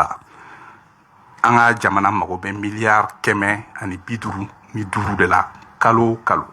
miliyari 150 ka saraw kɛ ka minɛnw san équipement b'o la ani frais de communication a ka musaka bɛɛ 150 saraw dɔrɔn ye miliyari 70 ye kalo o kalo e ka wari bɛ e tɛ se k'i bolo da i ka wari kan n'i ye a jateminɛ fana douane ni impôt a bɛ fɔ olu de ma ko recette fiscale olu bɛ wari de ladon o de fana bɛna fara jamana ka sɔrɔ kan pour que ka musakaw kɛ mais n'i ye frontière datugu sanni feere tɛ kɛ wari bɛ don cogo di et puis jamana tɛ se ka jamana tɛ se ka yiriwa mais bankuw ta sira fɛ sisan janvier kalo tile 24 kɔnɔna la a bɛ fɔ dɔgɔkun o dɔgɔkun banque centrale bɛ wari de bila ka don a bɛ bankuw ɲininka aw mago bɛ mun na sisan walasa aw ka se ka fonctionner besoin à court terme trésorerie bon jamana segin ye miliyari 5,243 de ɲini janvier kalo tile 24 dɛ i b'a dɔn o ye joli sɔrɔ miliyari 5,299 mali ye miliyari 100 mali bankuw faralen ɲɔgɔn kan u ye miliyari 174 de ɲini u ye miliyari 417 d'u ma donc u ye min laɲini u m'o bɛɛ d'u ma n'o bɛɛ ma d'u ma u bɛ kan ka baara minnu kɛ u tɛ se k'o kɛ donc o kɔrɔ ko gɛrɛntɛ bɛ na dɔɔni wariko la donc f'an ka jamana ɲɛmaaw k'u hakili to a la k'a dabɔra min kama walasa jamana ka jɔ mais a bɛ bɛɛ de gosi minnu ka wari bɛ banque la ani jamana yɛrɛ n'ale ka warisoba ye trésor ye o fana gɛrɛntɛ bɛ se o fana ma. ayiwa an ka tila ka segin ka na o gɛrɛntɛ yɔrɔ la pour que ka se ka faamuyali ko la Sidi musaka ko de kun tɛ politiki ko sira de kun don politiki ko sira fɛ CEDEAO tun kan ka taga ni sira min ye o ye k'a fɔ ko accord yɛrɛ tun ye k'a fɔ assise tun ye laɲini minnu kɛ k'a lajɛ k'a fɔ chronogramme ko o bɛ se ka don ba la cogo min mais bi yalama aw yɛrɛ bolo ni Union africaine sen donna nin ko in na o tɛna se ka kɛ sababu ye mɔgɔw ka se ka ɲɔgɔn sɔrɔ ka kuma ka taga ni sɛbɛn kɛrɛnkɛrɛnnen ye ka bɔ ni gɛrɛntɛ in kɔnɔ wa. Bon, ne ka jateminɛ na on n'a pas an yɛrɛ mago tɛ Union africaine CEDEAO c'est-à-dire que an yɛrɛ maliyɛn damaw fɛn min bɛ ka ne dabali ban diɲɛ bɛɛ de bɛ an kunkan ko kuma na don o don Mali ka kuma de bɛ diɲɛ yɔrɔ o yɔrɔ mais an ɲɛ t'a la k'a fɔ ko maliyɛnw yɛrɛ ɲɛmɔgɔw sigira u ye sira tagama k'a fɔ u yɛrɛ bɛ sigi ka kuma ka dɔ fɔ jamana kunkanko la comme si i b'a fɔ an man kan ka kuma ɲɔgɔn fɛ de i b'a fɔ problème t'an ka jamana kɔnɔ o de bɛ ka ne dabali ban sinon n'i y'a ye bi ɲɛdan o ɲɛdan n'a bɛ ka k'anw na parce que quelque part u ɲɛ b'a la anw yɛrɛ dama fara-faralen de don an tɛ k'an ka jamana on contrôle pas les 2 tiers de notre territoire ayiwa baloko gɛlɛya b'an ka jamana kɔnɔ école ko gɛlɛya b'an ka jamana kɔnɔ gɛlɛya bɛ fan bɛɛ c'est une crise multidimensionnelle et souvent pour que k'an ka lakana sabati wa ambe wele bla mgoro de ma kana ndema o benata ka fo en yere malien yere en yere de mo se ka sigi ka kuma ka benko la. Moi je pense qu'en béron mipi s'il y a un dialogue intermalien en yere malien de ma ka sigi ka benko la ka u gafeta ka to ira nanyo ira nya mgo la ma si se ka ba ko. mais assisi makel si sabona aw mata ola aw ma songa ta ola muna. Non, assisi on ya ye ka foko assisi parce que bet mi yere assisi kono. Depuis assisi ko beke anye président de la transition anna inyanye. Premier ministre anna inyanye an hakina e munya anya fuena ka foko boko ni assisi. An ga jatemna na na ma koloshi. Assisi ole ka kamale on kala anga do dakelen fa anga bu dakelen fa assisi mena ke sababu ye abena jamana de on faradi. La preuve bi mo nyina na assisi wa kuma koloma roko be kunsile ndo ki bolo da fe mun ka c'est-à-dire que ka foko boko transition ka prolonger 112 ani kalo woro. 112 be hakili bod la on a oublié. Mais assisi de fana o décider. Ouais mais assisi de o décider mais kuma woro be assisi kono kuma woro boro kono mais mo nyina na ulu kuma nungo san mais benye be mun na sano wa doka faraka transition deleka. Donc en boulot assisi tunganga ka kisababu e pour que kanani ferew de wasa ewa ambe boni ngela ngono mais anya e ka fo assisi maka solution parce que uni ewa kaloduri kuma bora katase ewa seriawo nyemogoma bo akera ulu ere bolo ulu ma se ka fam ka foko ni transition ba foko boko sanduru transition o se ka fam parce que président ere ka mandat e sanduru et na on ana c'est-à-dire que bon à la suite c'est-à-dire que d'un coup d'état et na ko ka foko boko ka obe sanduru ke fangana bon e fenye fe mun se ka fam mais jusqu'à preuve de contraire on ere bolo amata ka danke parce que on debe gele akono bi moi si se ka foko ko gele ate mali kono mebe kam sali do dima ne flene nga gazi bara flembolo mobli kono avec amna so yoro ma c'est important amna kuma fa amna tourner table amna beromi ni pour que ka se ka union africaine ga se doni ala pour que se ku ulu dema u ka se ka anta bala u kanta sebela fa yere dema ka sigi ka kuma donc sigi ka fo en nyanche o ye wajibi de parce que anga jamana se ka to lombo lamba la jamana se ka to gele akono ka foko boko malien yere dema te kuma nyanfe u se ka ben quoi donc amero mi c'est fondamental qu'il y ait un dialogue intermalien assisi mi ke abna fo sidi nunu banu no o ma de lu te ka so ma parce que ale ka ira ka foko assisi yere make sigi ka fo make ko malien yere bela jere ma nyoko sora aku ko hum konnana. Bon, Kassim, de tout temps, wati be nebe mi fo o de fanga ka daele mo munu ko ku ye opposition yi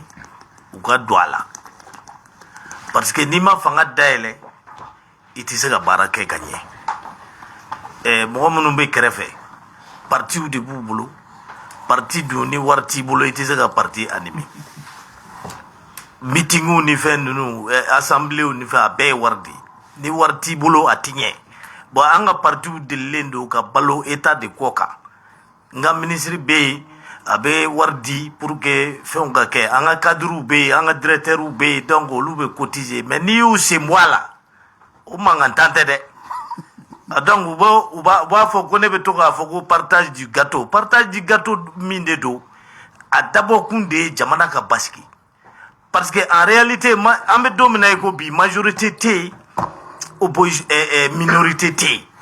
donc be de ka nga wele pour que anga je ka faso bo dingue kono al ni élection de kera mo mi passera il est toujours minoritaire parce que mon minorité de be mo munu mancha ol de voter mo famba te voter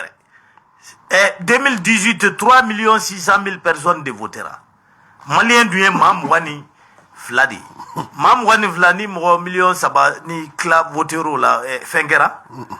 donc président dumbe élu au moitié d'amadi no est 1,5 million au peut mais 5% ka donc al ni kera président de qui élu là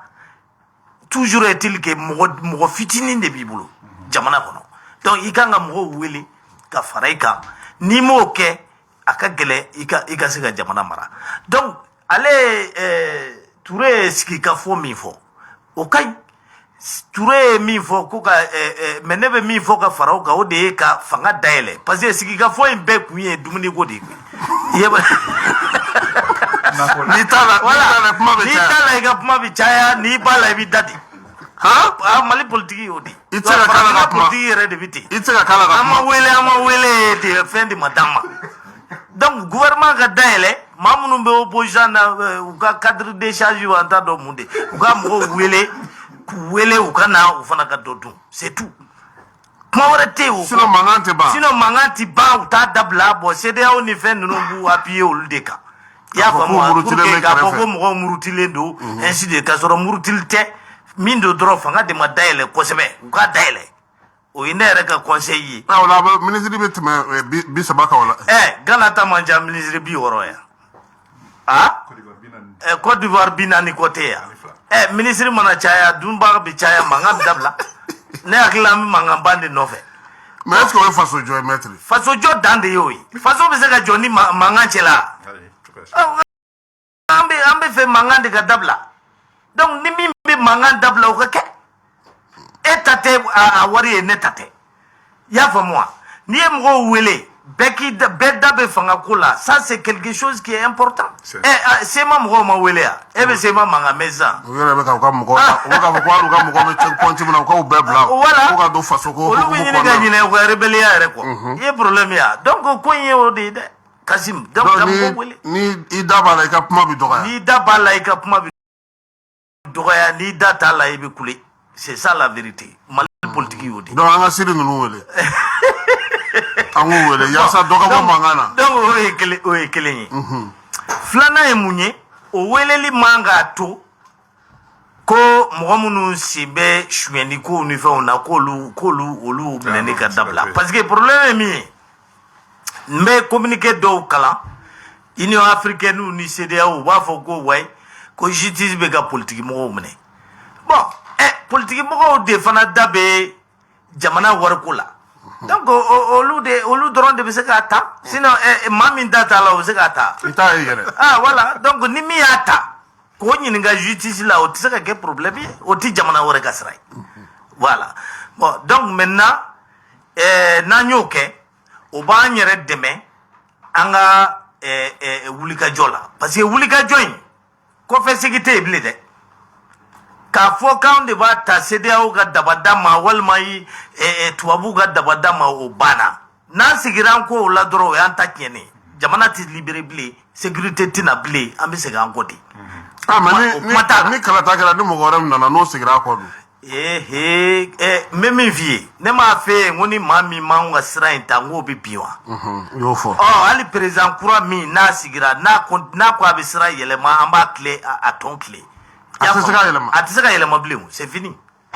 maliyɛn ɲɛ yɛlɛla sa koyi. ayiwa jamana ɲɛ yɛlɛla parce que an sɛgɛnna. ayiwa an bɛna gɛrɛntɛw na sisan. i yɛrɛ da kun donna a la ka ban o ye k'a fɔ ni wariman t'a bila an ka banque misɛnninw na. a bɛna na ni kɔlɔlɔ ye wari bɛna na dɔgɔya o kɔrɔ ko ekɔli karamɔgɔw ka mankan tɛna nɔgɔya tuguni min ye da dumuniw tɛ sɔrɔ balo bɛ ka gɛlɛya an yɛrɛ ɲɛ b'a la bi sugu kɔnɔnaw yɛrɛ la sɔngɔ sugu bɛɛ bɛ yen gouvernement bɛ ɲini ka na dɛsɛ sɔngɔko la yalama musaka ko in ni a tora senna tan an na se. n ye min f'i ɲɛna n k'an bɛ fɛn dɔ de la sisan o ye n'a bɛ fɔ a ma ko blocus sanction yɛrɛ tɛ bilen parce que sanction ye n bɛ i ɲangi. mais an bɛ sigi ka kuma mais blocus ye o kɔrɔ de ni tun y'a daminɛ n ko ɲuman ko diplomatie b'a la lasigidenw ta b'a la politique b'a la yɔrɔ ni san fanga d'Afrique la dɔrɔn o b'a fɔ ko suspension fɛn b'a la économie b'a la finance b'a la commerce b'a la donc jamana yɛrɛ de tɛ se k'a yɛrɛ sɔrɔ ani jamanadenw fana tɛ se k'u yɛrɛ sɔrɔ u tɛ se k'u ka musaka sɔrɔ cogoya si la ni sanction minnu taara ni ne ma deli k'a ɲɔgɔn ye a bɛɛ de bɛ nin kɔnɔ c'est comme n'i ye mɔgɔ ta k'i bolo ja kana ou bien n'i ye marifa d'a kun na ko n'i ma nin kɛ n bɛ bali t'i kun na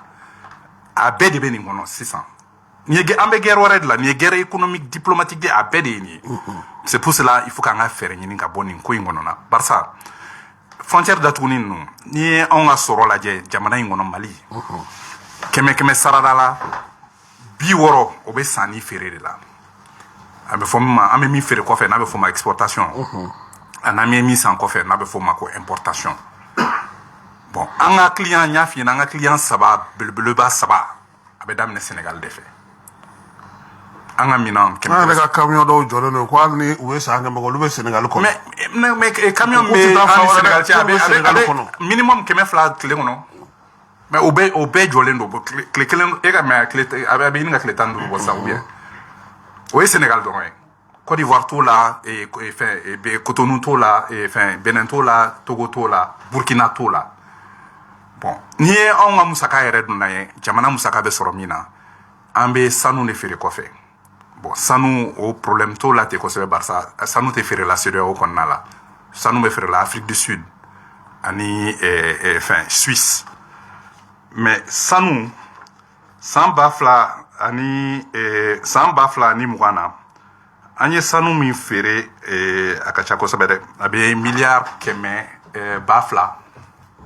ani 300 ɲɔgɔn na o sanu de feere la kɔfɛ donc 100 sara la san 2000 an t'ale nafa ye o ayi a nafa tɛ ye parce que compagnie multinationale de b'a la ni Mali tun ye min na fɔ La Guinée ou bien Mauritanie minnu y'an ta ye an b'a nafa ye barisa n'an y'a feere an bɛ dollar sɔrɔ o de la mɔgɔ caman b'a fɔ ɲɛna ko mun na La Guinée ka wari b'a bolo ani Mauritaniens ka wari b'u bolo Mauritaniens bɛ nɛgɛ de feere fer u bɛ dollar sɔrɔ o la donc u ka devise b'u bolo Guinéens bɛ bauxite feere u bɛ dollar de sɔrɔ donc u ka dollar y'u ka banque centrale ta de ye anw dun n'an ye sanu feere a bɛ don an ka musaka an ka sɔrɔ la mais an ta tɛ mɔgɔ caman b'a fɔ ko mun na n b'a fɔ k'an ta tɛ barisa multinational compagnie ninnu de b'a bɔ dugu jukɔrɔ olu de b'a feere a tɔnɔ bɛ se olu de ma olu bɛ impôt ni taxe de sara a kan an b'o dɔn miliyari 200 ni 300 in na i bɛ sɔrɔ an ye min sɔrɔ a tɛ tɛmɛ miliyari 500 kan 500 miliyari a bɛɛ faralen ɲɔgɔn kan alors que n'an n'u de tun jɛra k'a bɔ an bɛ se ka min sɔrɔ a bɛ miliyari 1000 bɔ an bɛ se ka caman sɔrɔ a la bon donc 100 sara la san 2020 na an ye sanu tun ye 82 de 100 sara la min feerela kɔfɛ o kɔrɔ ko 18 dɔrɔn de sera maliyɛnw ma o 18 kɔɔri ye 6 ye miliyari 161 ani fɛn comment ça s'appelle animaux vivants baganw o tun ye 3 ye 100 sara la donc o ye miliyari 80 ni kɔ ye bon o miliyari 80 ni kɔ in o de ye an ka bagan maralaw a wari bɛ se olu de ma bon o 100 sarada fana la 55 bɛ taa Sénégal de 35 bɛ taa Côte d'Ivoire donc olu bɛ feere CFA la an ka bagan maralaw b'o CFA sɔrɔ a bɛ t'olu poche kɔnɔ bon n'i ye frontière datugu k'olu kana se k'u ka bagan feere i ma i ta ɲangi o i ye o bagan feerelaw de ma ɲangi olu dun ye chef de famille de ye i bɛ don n'olu ka sɔrɔ cɛ mais i don n'olu ka sɔrɔ la mais o ni chronogramme bɛ ɲɔgɔn ye sira la o ni chronogramme tɛ ni politique tɛ ɲɔgɔn ye sira mais est ce que o tɛna ni mankanw ye jamana kɔnɔ mais a bɛ na n'a ye mankan kɔnɔ an tɛ par ça olu tɛna sogo sɔrɔ mais an ka mɔgɔw fana tɛna sɔrɔ kɛ alors que tɔn ninnu dabɔra de ko k'an fanga fara ɲɔgɔn kan barisa n'i y'anw lajɛ jamana 8 min CFA bɛ minnu bolo anw de ka bagan ka ca ni bɛɛ ta ye mais n'i ye jamana 15 lajɛ CEDEAO Nigeria dɔrɔn de ka bagan ka ca n'anw ta ye bon Nigeria yɛrɛ ka baganw t'a bɔ donc o de la n bɛ ka f'i ɲɛna k'an bɛ guerre économique de la barisa u bɛ k'an bali ka sɔrɔ kɛ mais min ka jugu n'o bɛɛ ye o ye kɔɔri ye kɔɔri in ɲinan kɔɔri kɔɔri ɲɛna tellement ɲɛna que kɔɔri in est ce que nin tɛ dawuli kama ye mais n bɛ k'o de ɲɛf'i ɲɛna mɔgɔw tɛ k'a jateminɛ nin ye guerre économique de ye i mago tɛ ka marifa ta o n'i bɛ fɛ ka jamana ci i b'a ka économie de nagasi non k'a lanɔgɔ tɛ dɛ k'a nagasi mais kɔlɔlɔ min bɛ k'o la o ka jugu san na bon donc kɔɔri in degun donc mɔgɔw bɛna kɔɔri in maliyɛn 5 ɲɔgɔn de ka balo bɛ bɔ kɔɔri in na kɔɔri in ɲɛna cogoya min na ɲinan n'an ma kɛ premier an bɛ kɛ deuxième ye an ni Benin de bɛ ɲɔgɔn na ne yɛrɛ bɔra Benin an ni Benin de bɛ ɲɔgɔn na kɔɔriko la bon ni kɔɔri in feerela kɔɔri in sɔngɔ o bɛ feere dollar de la mais a sɔngɔ bɛ na an ka kɔɔri feerelaw de kun ani CMDT ni jamana bon mɔgɔ caman bɛ baara kɛ kɔɔri in sira fɛ n y'a f'i ɲɛna cogo maliyɛn 5 bon ni frontière datugura kɔɔri bɛ taa feere cogo ka gɛlɛn ni kɔɔri ma feere sɔrɔ bɛ kɛ cogo di olu bɛ sɔrɔ o ye mɔgɔ joli ɲanginen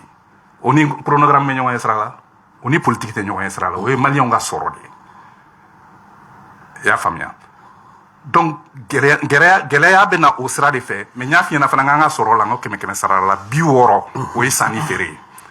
bon ninnu ka frontière bɛ datugu an k'a kɛ an bɛ taa Conakry ani Nouakchott mais olu pɔrɔw ka dɔgɔ ni Abidjan ni Dakar Sénégal kelenw tɛ nya fi na cogoya min camion min ka bena ka bɔ Sénégal a ka ca ni 200 ye don o don n taara port fila bɛɛ lajɛ o bon donc ni minɛnw nana ye ɲana ka se Bamako a bɛ waati jan de ta dɔ bɛ fara a sɔngɔ fana kan donc ni hali ni minɛnw sera yan a tɛ se yan joona wa dɔ bɛ fara a sɔngɔ kan mais ni commerçant y'a lamina ti sɔngɔ la n'a gɛlɛyara mais u bɛ dɔ de fara a kan donc fɛnw bɛ gɛlɛya jamanadenw bolo donc i bɛna ye fɛnw sɔngɔ bɛna yɛlɛ dɔɔni a dabɔra de fana kama awɔ a dabɔra de kama walasa jamanadenw ka wuli finalement ka mankan kɛ voilà parce que minɛnw bɛna dɛsɛ ka gɛlɛya lase an ma donc n bɛ k'o de f'i ɲɛna n ko kɛlen bɛ k'u bolo da an kɔnɔ de la donc a ma dabɔ sanction ko dɔrɔn kama dɛ a dabɔra kɛlɛ de kama ka jamana in nagasi donc f'an ka fɛɛrɛ de ɲini an bɛ se ka bɔ nin kɔnɔ cogoya min na an da bɛna se fɛɛrɛ ma Sidi i tun y'i da don a la k'i ka gazi bala b'i kun mobili kɔnɔ i bɛ ka gazi ɲini ka dɛsɛ ko gɛlɛya bɛ ka don cogo a bɛ ka don ten sira wɛrɛw fana fɛ fana minɛliko kumaw bɛɛ b'a la bon n'i ye an barokɛɲɔgɔn fila n'i y'u bɛɛ ka kuma jateminɛ ça veut dire que an de ka kan ka jateminɛ an faso an k'a ta k'a bila diɲɛ fɛ bɛɛ sanfɛ n'a fɔra k'a fɔ ko bon ko nin sanction ninnu a taara k'anw sɛgɛrɛ anw de ka kan k'an sigi ka miiri bɔ an bɛ fɛɛrɛ jumɛn kɛ pour que nin sanction ninnu bɛ se ka bɔ anw kan cogo min très rapidement an ka bɔ a situation kɔnɔ parce que kɔgɔji Mali tɛ kɔgɔji jamana ye maintenant a conséquence fɔlɔfɔlɔ a bɛ digi mɔgɔ fɔlɔ minnu na o ye anw de n'i y'a jateminɛ ɲinan samiya gɛlɛyara kosɛbɛ balofɛn minnu bɛ sɛnɛ anw fɛ yan n'i taara sugu la tile fila na an y'a jateminɛ fɛn o fɛn ye kaba tiga sɔ keninge dɔ farakara nin bɛɛ sɔngɔ kan o bɛ dɔ faraka gɛlɛya n yɛrɛ taara sugu la bi filanan o ye fɛn minnu bɛ bɔ kɔ kan ka na an ka jamana kɔnɔ n'o ye sukoro yɔrɔ dɔw bɛ bitigitigi dɔw bɛ yen nɔ n'i y'u ɲininka u b'a f'i ɲɛna ko k'ulu ye sukoro feere dabila bi ko parce que mankan b'a nɔkan ka da mun kan u kɛlen bɛ ka baarakɛyɔrɔ dɔw bila olu ka to ka taa contrôle kɛ prix dɔw bɛ yen nɔ o fixera n'u y'a ye k'a fɔ ko i tɛ ka prix bato ɲangini dɔw bɛ yen o bɛ da i kan donc sukoro fana bɛ ka gɛlɛya gazi kɛ nin kuma tɛ ne yɛrɛ gazi baara bɛ n kun n y'a kuma fɔ nin y'a tile 10 ye n bɛ ka gazi ɲini prix bɛɛ la ni n y'a sɔrɔ sɔngɔ o sɔngɔ na n b'a san mais n dɛsɛlen bɛ k'a sɔrɔ donc déjà i n'an bɛɛ ye kelen ye o la donc an ka bila n kunna k'a fɔ ko bon ko sanction ninnu conséquences an bɛ k'a ye dɔɔni ciment gɛlɛyara même au niveau des banques déjà on a constaté que k'a fɔ ko même sarako bɛ ka gɛlɛya c'est à dire qu'au niveau des banques ça veut dire que gɛlɛya bɛ ka don banques fɛnɛ na donc an de ka kan k'a jateminɛ Mali ye anw de faso ye an yɛrɛ ka nafa kama an kana an sigi k'a ye cogo si la jamana bɛ firi k'an to yan donc o solution ye mun ye an de bɛ o dabaliw tigɛ sisan an yɛrɛ damaw ni ɲɔgɔn cɛ pour que an ni organisation ninnu bɛ se ka sigi joona gɛrɛntɛ ninnu bɛ se ka wuli ka bɔ jamana kan cogo min donc Kasim ne ye mun faamu diɲɛ taabolo la donc c'est là où ni maître tɛ ka ɲɔgɔn faamu mun ye armée ko ye jamana o jamana Mali an bɔra mun kɔnɔ an ka kan k'a dɔn k'a fɔ an ka lakana diɲɛ kɔnɔ c'est-à-dire que maa si tɛ se k'a sabati ka tɛmɛ an yɛrɛ kan k'a fɔ de k'an m'an sigi an b'a miiriw da français ou bien russe ni grande puissance ninnu bɛɛ u ka comportement c'est la même chose u na kumakan ɲuman de bɛ fɔ kumakan cɛɲi de bɛ fɔ mais n'u sigir'i ka jamana kɔnɔ don o don i ka da la k'a fɔ i bɛ bila u la mais an tɛ se ka bila mɔgɔ minnu na o ye Malidenw ye bi on est 20 millions de Maliens il y a pas mal de jeunes a ma ɲa n'an ye mɔgɔ wɛrɛ wele ka na pour le moment an bɛ gɛlɛya kɔnɔ mais an k'a dɔn k'a fɔ on a besoin de travailler sur notre outil de défense Mali bɛ position géographique mun na c'est-à-dire que dans la zone CEDEAO Afrique de l'Ouest kɔnɔ an ka kan k'a dɔn k'a fɔ ko a sera ten sa Modibo Keyita tun ye sira mun tagama o sira de ye lakika ye ka armée nationale dilan an kana miiriw siri mɔgɔ si la an ka jigi da an yɛrɛ kan la preuve en 94 Rwanda mais mɔgɔw bɛ ka ɲɔgɔn faga c'est-à-dire que plus de 4000 morts à peu près plus de combien de 1000 morts en 3 mois u ye ONU wele ka na opération turquoise mɔgɔw welela ka na k'a fɔ ko a ye na dugawu filɛ nin ye mɔgɔ su kan mais pratiquement les gens n'ont rien fait donc ça veut dire quoi on doit comprendre que an bɛ diɲɛ mun kɔnɔ jamanaw tɛ maa si tɛ maa si fɛ bɛɛ b'a ka jamana nafa de kɔ Faransi bɛ a ka nafa de kama Irisiw bɛ a ka nafa de kama Maliyɛnw de fana ka kan k'a dɔn k'a fɔ ko Mali an ka kan k'a ta k'a siri an cɛ de la k'an ka nafa defa diɲɛ yɔrɔ donc pour ce faire pour le moment mɔgɔ minnu bɛ an mako b'u la mais an ka kan k'a bila an kunna k'a fɔ dans les années à venir an ka armée y'an yɛrɛ de Mali den de bɛ se ka sa Mali kunkanko la parce que n'i y'a fɔ Irisi muso den ye bi k'a fɔ ko ale den bɛ bɔ fɔ Irisi la ka na sa Mali la a bɛ na sa pour quelle cause les Français la même chose mais Maliyɛn bɛ se ka sa Maliyɛn kunko la parce que an barajuru tigɛra yan de an faw bɛ yan an baw bɛ yan an denw bɛ yan am se ko kɛlɛ kɛ k'a gun ka s'a dan na donc an ka mairie sɔrɔ an yɛrɛ la an kana wakili don mɔgɔ wɛrɛ la c'est à dire que les grandes puissances la même chose c'est à dire que c'est le même comportement donc il faut qu'on intègre ça c'est à dire que dans nos réflexions n'ala sɔnna ma maître Cheikh Oumar gɛlɛya bɛ ka na dɔɔni dɔɔni sɔngɔw bɛ ka yɛlɛ bɛɛ lajɛlen bɛ k'a ye sisan i kɛcogo la e yɛrɛ ye faamuya jumɛn kɛ o ko in na nin ye gɛlɛya de ye hɛrɛ bɛ gɛlɛya min kɔfɛ ne bɛ deli k'a fɔ n'i bɛ CEDEAO kɔnɔ ou bien i b'a ta u ka dabada ma ani Faransi ka dabada ma en ce moment Faransi tɛ CEDEAO membre ye dɛ maître Cheikh Oumar CEDEAO ye Faransi tɛgɛden dɔ de ye i y'a faamu CEDEAO wala an k'a faamu CEDEAO wo UEMOA wo Union africaine wo nin bɛɛ ye Faransi ka tɛgɛw n'a senw de ye i y'a faamu wa n'i bɛ Faransi kɛlɛ kana miiri i n'a fɔ Faransi territoire bɛ Paris k'o y'a bannen ye dɛ ah non la France est une grande puissance e b'a dɔn k'a fɔ Faransi économie ka bon ka tɛmɛ farafin jamana bɛɛ faralen ɲɔgɔn kan olu ka économie a ka bon n'o ye i b'o kalama hali Nigéria ni Afrique du Sud b'a la donc Faransi ye jamana belebeleba de ye min y'an mara ka tɛmɛ a nanen don fɛn dɔw de sigi parce que an y'a fɔ ko indépendance donc an y'an ka indépendance ta donc Faransi taatɔ a ye fɛn dɔw de sigi fɛn minnu n'o a bi appuyer olu kan n'a bɛ fɛ ka mɔgɔ min kɛlɛ a bi appuyer olu de kan n'a bɛ fɛ pour que ka continuer k'an ka jamanaw mara i y'a faamu donc Faransi kɛlɛli kɔrɔ de ye n'i ye Faransi kɛlɛ ka ban dɔrɔn a bila i kun na CEDEAO b'i kɛlɛ UEMOA b'i kɛlɛ Union africaine b'i kɛlɛ Union européenne ni fɛn ani ONU ninnu olu bɛɛ bɛ bila i contre la donc i bɛ sigi n'o de ye an ta ye wariko dama de ye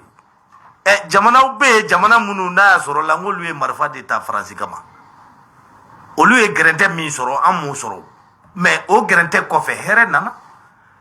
va au Vietnam Ho Chi Minh ani général Giap don min na u bɛ Faransi la bataille de Dien Bien Phu yɔrɔ o b'i kun na kɔni olu ye Faransi gɛn ni bere de ye ka b'u ka jamana kɔnɔ 1954 Américains ko a bɔ a bɛ Faransi gɛn donc ne yɛrɛ bɛ na Américains nana u ye bere da olu fana bolila i y'a faamu et pourtant n'u kun y'u miiri ka cogo dɔ la u tɛ sɔn ka kɛlɛ kɛ Amérique fɛ parce que u ni Amérique bɛ kɛlɛ waati min na bombe atomique de bɛ Américains bolo mais u ka sira t'o la n'a ka d'u ye u k'u ka bombe atomique fili o y'u kungo de i y'a faamu wa o y'o de bila u kun na ka se k'u ka jamana fara ɲɔgɔn kan ka se k'u yɛrɛ libérer o ye Vietnam ye Algérien filɛ nin ye n'olu ye marifa ta Faransi kama k'a gɛn o ma kɛ yan Sékou Touré filɛ nin ye n ko y'i ban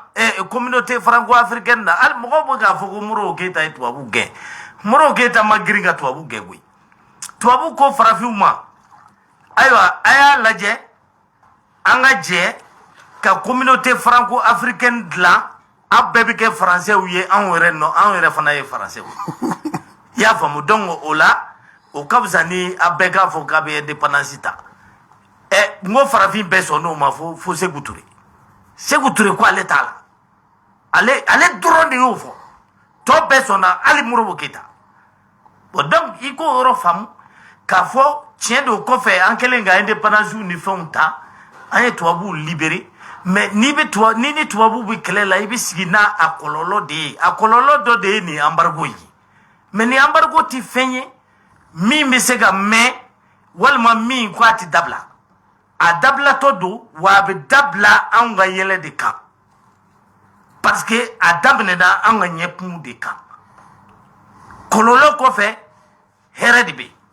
ala yɛrɛ o de fɔ kura mais bi mɔgɔw t'o o ye o maître parce que fɛn bɛɛ bɛ ka gɛlɛn ne m'a fɛn bɛɛ lajɛlen bɛ ka fɛ ko gɛlɛn ni n ko i b'i labɛn cɛ ko k'a ka gazi bara b'a kɔnɔ nin y'a tile 10 ye a tɛ k'a ko sɔrɔ a ka taa dɔgɔ san sa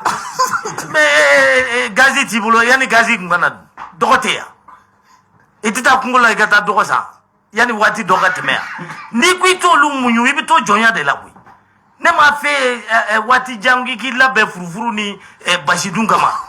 i b'i labɛn o de kama parce que n'i ko CEDEAO ni Faransi ma ko ayi donc ɲɛɲɛngini ni ɲuman yɛlɛ n ko ye kɛlɛ de wuli da wulila sɔngala ma ye kana miiri k'a fɔ i n'a fɔ i bɛ se k'o jamana ninnu kɛlɛ nɔgɔya kɔnɔ non a bɛ kɛ gɛlɛya de kɔnɔ mais gɛlɛya banbali tɛ a gɛlɛya bɛ tila ka ban hɛrɛ bɛ na donc ne bɛ min fɔ maliyɛnw ye o y'o de ye bɛɛ k'i cɛsiri ni embargo in wulitɔ don wa a bɛ wuli an ka hɛrɛ de kan tant que n'an kun ma sɔn nin gɛlɛya ma an ti bɔ jɔnya la o ye ne ka idée ye quoi. ayiwa an y'o faamuya an b'a fɔ a lamɛnbagaw ɲɛna k'u sɔgɔlen don radio kileru la bi su in na an kɛlen don ka maa saba wele moribo mɔgɔ makadu ale ye économiste Siri Ture ale ye parti parrainant secrétaire à la communication maître Cheikh-Oumar Konare ale ye avocat ye fɛɛrɛ jumɛn bɛ se ka sɔrɔ yani n ka fɛɛrɛ fɔ n tɛ se ka maître ye min fɔ n tɛ se k'o bila ka tɛmɛ tan ka sɔrɔ ma dakuru ɲɛ damadɔni fɔ président Modibo Keïta ni an mɔkɛ Mamadou Konate o ye jamana 17 de la africain jamana 17 octobre 1946 Bamako ka na rassemblement démocratique africain créé yan barisa Berlin 1884 min kɛra a bɛ fɔ de ma u ye Afrique tila de u ni ɲɔgɔn cɛ n'a bɛ fɔ de ma ko la balkanisation donc an faw ko jamana ninnu kan ka fara ɲɔgɔn kan de k'u fanga fara ɲɔgɔn kan wa ko kɛlɛ tɛ kɛ ni dusu ye a bɛ kɛ ni fɛɛrɛ de ye président Modibo Keïta tun b'a fɔ tuma bɛɛ donc jamana 59 olu de tun nana k'u bɛna République fédérale du Mali créer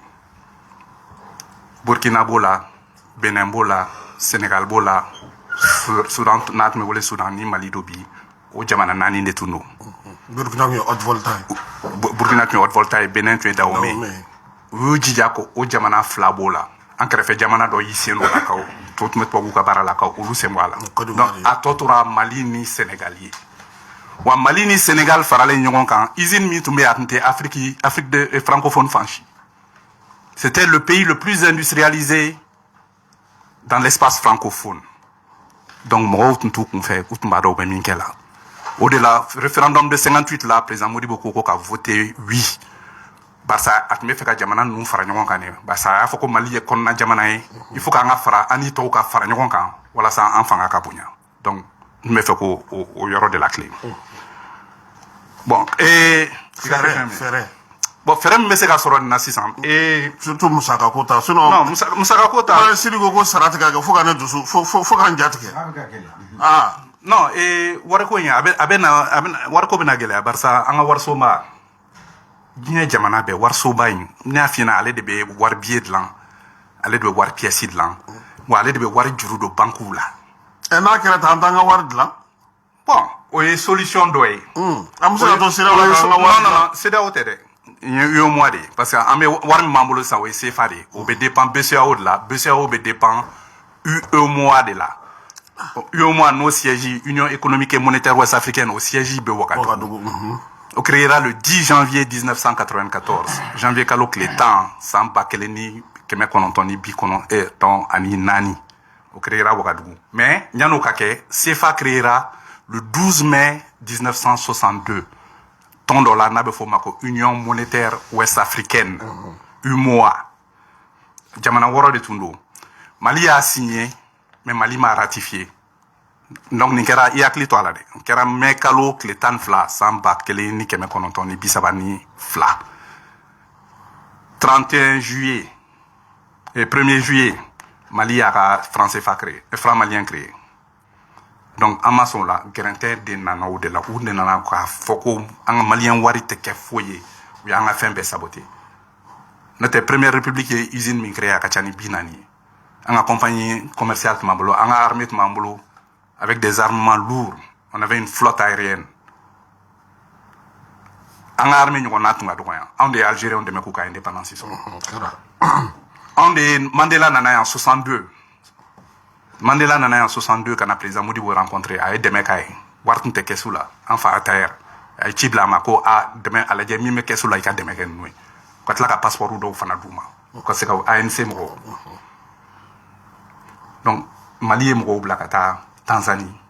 Afrique du Sud Afrique yɔrɔ caman ka jamanaw libéré ani sɔrɔdasiw dɔrɔn tɛ dɛ ani conseiller technique Congo Brazzaville ninnu ni fɛn na techniciens taara jamana caman na k'olu dɛmɛ donc Mali y'i yɛrɛ di Afrique dilanni de kama an tɛ se k'an kɔ don Afrique ma Afrique fana tɛ se k'i kɔ don an ma barisa hali ni mɔgɔ dɔw ko k'u bɛ fɛ ka gɛlɛya don Mali la mɔgɔ dɔw bɛ yen ko jamanadenw tɛ sɔn a ma parce que jamanadenw hakili b'a la mais munna jeunesse bɛ k'i mobiliser Afrique kɔnɔ mɔgɔw ɲɛna ko mun de don dɔ b'i sigi suma la bi dɔ de yiri planté a mɛnna donc il faut pas que an ka ɲina f'an k'an kɔfilɛ dɔɔni an ka histoire la an k'a lajɛ an bɔra yɔrɔ min na n'a tɛ an t'a dɔn an bɛ taa yɔrɔ min na bon donc monnaie in créer franc malien n'i ye wari créer i yɛrɛ ka wari i bɛ sanni feere de kɛ an bɛ mun dilan an fɛ yan an bɛ fɛn minnu san kɔfɛ nangu fɛ yen na taji san o san munna u y'a fɔ ko ka taji bila ka don taji bɛ bɔ min a bɛ bɔ Sénégal Côte d'Ivoire ani Lomé ani Ghana munna u y'a fɔ ko k'olu bila ka don parce que olu de b'a feere anw ma anw b'an ka wari ci olu ma olu bɛ taji feere anw ma produit pharmaceutique ninnu ni fɛn olu de b'o fana dilan dumunifɛn u y'a fɔ ko produit de première nécessité u ye fɛn minnu bila ko olu sen tɛ sira datugu in na dɛ olu de b'o feere an b'a san u fɛ an b'a san u fɛ mais an b'a san u fɛ dɔrɔn tɛ dɛ tubabuw ka compagnie minnu sigilen b'u fɛ yen olu de b'o dilan anw de b'o san tuguni donc ce n'est pas désintéressé donc f'an ka hakili jagabɔ de dusuko tɛ koyi f'an ka hakili jagabɔ de an ka jateminɛ an ka nafa ye jumɛn ye nin ko in na barisa n'i bɛ kɛlɛ kɛ i b'a lajɛ de o kɛlɛ ye fɛɛrɛ de ou bien n'i ɲɛ bɛ mɔgɔ dɔ la a ka jan ni a ka bon ni ye mais o kɔrɔ tɛ ko n'i ma fɛɛrɛ kɛ i bɛ s'a la cogo di a tɛ se ka kɛ ni dusu ye donc an ka wari in u y'a nagasi fo 1967 an faw obligera ka segin u kɔ ka taa accord signé Faransi u y'a fɔ a ɲɛna ko wari in franc malien k'a ni CFA dalakɛɲɛlen bɛ to parité fixe k'u bɛ to ɲɔgɔn na mais i b'a dɔn o ye min kɛ yan cɛkɔrɔba la après o ye wari tila fila ye ka fanga bin ni tilancɛ la hali kalo tanbako kɔfɛ coup d'état kɛra u y'a janfa o y'a sɔrɔ hali nɔnɔmugu i t'a sɔrɔ yan parce que u ye yɔrɔ bɛɛ datugu an ka kɛrɛfɛ jamana ninnu u ye fɛn bɛɛ datugu walasa fɛnw kana don Mali an ka minɛnw fana tɛ se ka bɔ ka feere an ka wari tɛ se ka bɔ donc n'i bɛ wari dilan i bɛ jateminɛ de kɛ i ni jɔn bɛ sanni feere la ani i bɛ mun dilan i ka so an y'a fɔ sanu in t'an ta ye mais kɔɔri y'an ta ye mais kɔɔri in bɛ feere yɔrɔ jumɛn kɔɔri in bɛ feere fɔlɔ Chine Thaïlande ani madɔ jamana sabanan ye n ɲinɛ n'o kɔ mais Asie de bɛ an ka kɔɔri san kosɛbɛ bon bagan n y'o f'i ɲɛna o ye Sénégal ni Côte d'Ivoire mais anw ni min bɛ sanni feere kɛ kosɛbɛ olu bɛɛ bɛ CEDEAO kɔnɔ mais olu bɛɛ bɛ UEMOA kɔnɔ fɔlɔ ye Sénégal ye filanan ye Côte d'Ivoire ye sabanan ye Burkina ye donc n'an bɛ wari dilan f'an k'a lajɛ an n'olu bɛ se ka sanni feere kɛ o wari min na ani an bɛ se ka wari sɔrɔ kɔfɛ cogoya min na donc f'an an ka sanu in an ka lajɛ o dɔ ka kan ta ye ani kɔɔri in an ka dɔ yɛlɛma a la ani bagan ninnu fana an ka dɔ yɛlɛma a la laboratoire la n'o tɛ wari in dilanni tɛ problème ye o i bɛ wari garanti ni mun ye o de don donc fo i ka sɔrɔ de kɛ wari kɔfɛ wari ninnu na barisa Mali kabini y'a san 60 ye an bɛ minɛn min san kɔfɛ an t'o feere kɔfɛ n'i ye san 2000 ni 20 lajɛ an ye minɛn min feere kɔfɛ miliyari 2,750 ani 9 miliyari CFA de an ye minɛn min san kɔfɛ miliyari 2,930 ani 9 donc nin y'a san 60 de ye an bɛ minɛn min san kɔfɛ an t'o feere kɔfɛ ni dun ye feere de kɛ kɔfɛ i bɛ tɔnɔ sɔrɔ i bɛ nafolo sɔrɔ donc f'an k'o bɛɛ jateminɛ wari dilan in na voilà. ayiwa seri fɛɛrɛ jumɛn bɛ se ka sɔrɔ ayiwa Kasim fɛɛrɛ tɛ fila ye f'an ka sigi ka kuma de quoi sigi ka kuma ye wajibi de o ni ANR in tɛ kelen ye non parce que hali ni ye n y'a kuma f'i ɲɛna k'a fɔ CEDEAO ka communiqué kɔnɔna na u ka bi sɔgɔmada in ta ko pour que gɛrɛntɛ in ka se ka wuli il faut un accord convenu entre les acteurs maliens ça veut dire que anw yɛrɛ damaw ka kan ka sigi ka bɛn ko dɔ la donc o sigi ka fɔ o ye wajibi de y'an yɛrɛ damaw ni ɲɔgɔn cɛ filanan mun y'a chronogramme ko ye modèle Mali n'o ye Sango n'a ka mɔgɔw ye olu ye chronogramme dɔ proposé par rapport à l'organisation des élections donc moi je pense que an yɛrɛ ka jamana kɔnɔ mɔgɔw fana bɛ yen nɔ minnu bɛ élection baara ko dɔn u lakodɔnnen don ko in na Mali kɔnɔ ani Mali kɔ kan u ka kan ka wele k'u ɲininka chronogramme ko la olu ka hakilina ye mun ye parce que Algérie ko entre 12 et 16 mois an t'a dɔn Algériens y'o hakilina bɔ yɔrɔ yɔrɔ wa u ni maa jumɛn sigira ka bɛn o kan. Par contre ni ye sanko ninnu jateminɛ olu ni u bɛ yaala yaala partis ni ɲɔgɔn cɛ u ni association bɛ kuma u ni gouvernement bɛ kuma donc u bɛ sur le terrain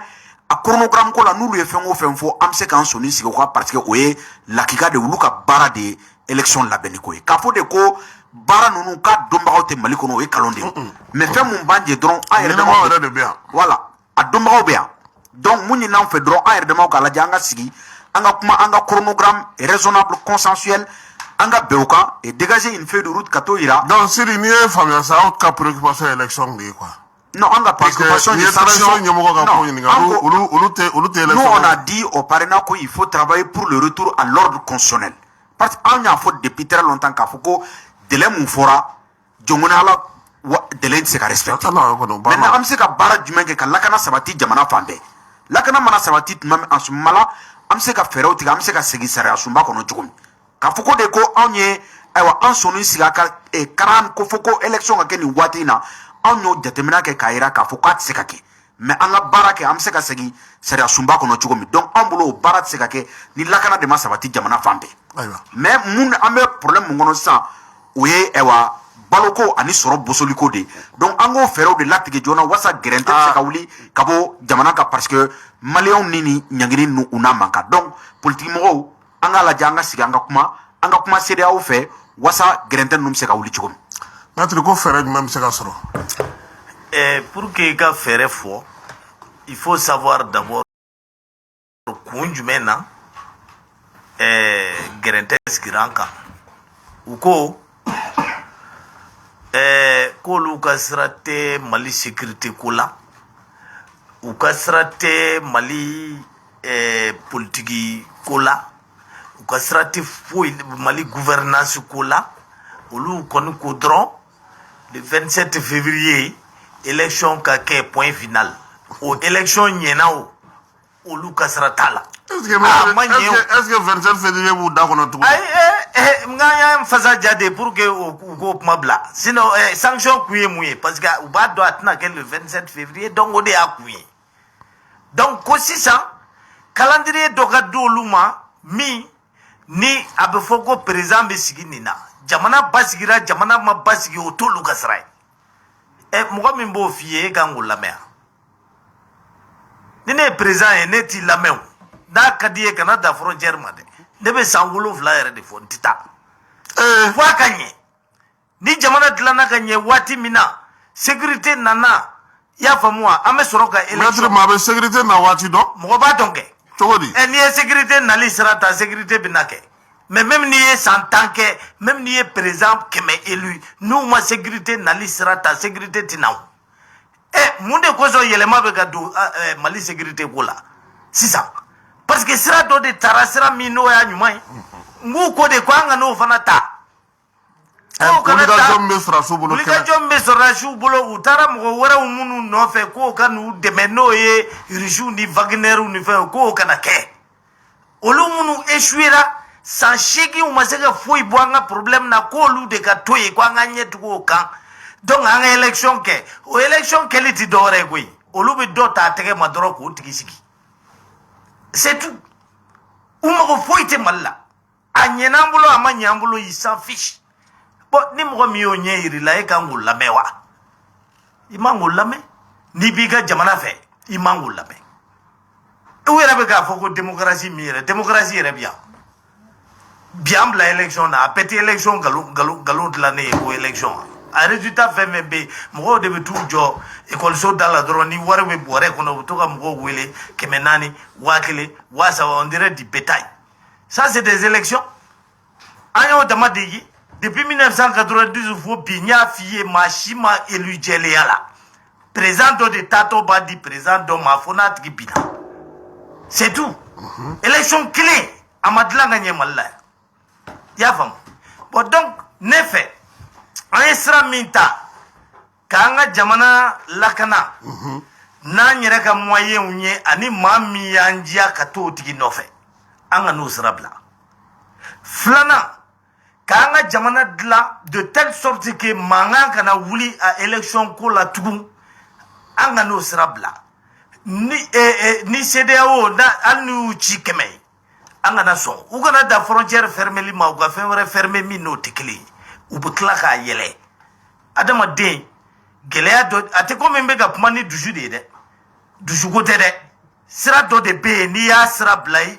o y'i sirannen de ye saya cɛman ɲɛ ka t'i yɛrɛ di saya musoman ma maintenant n'a y'an ka jamana dilan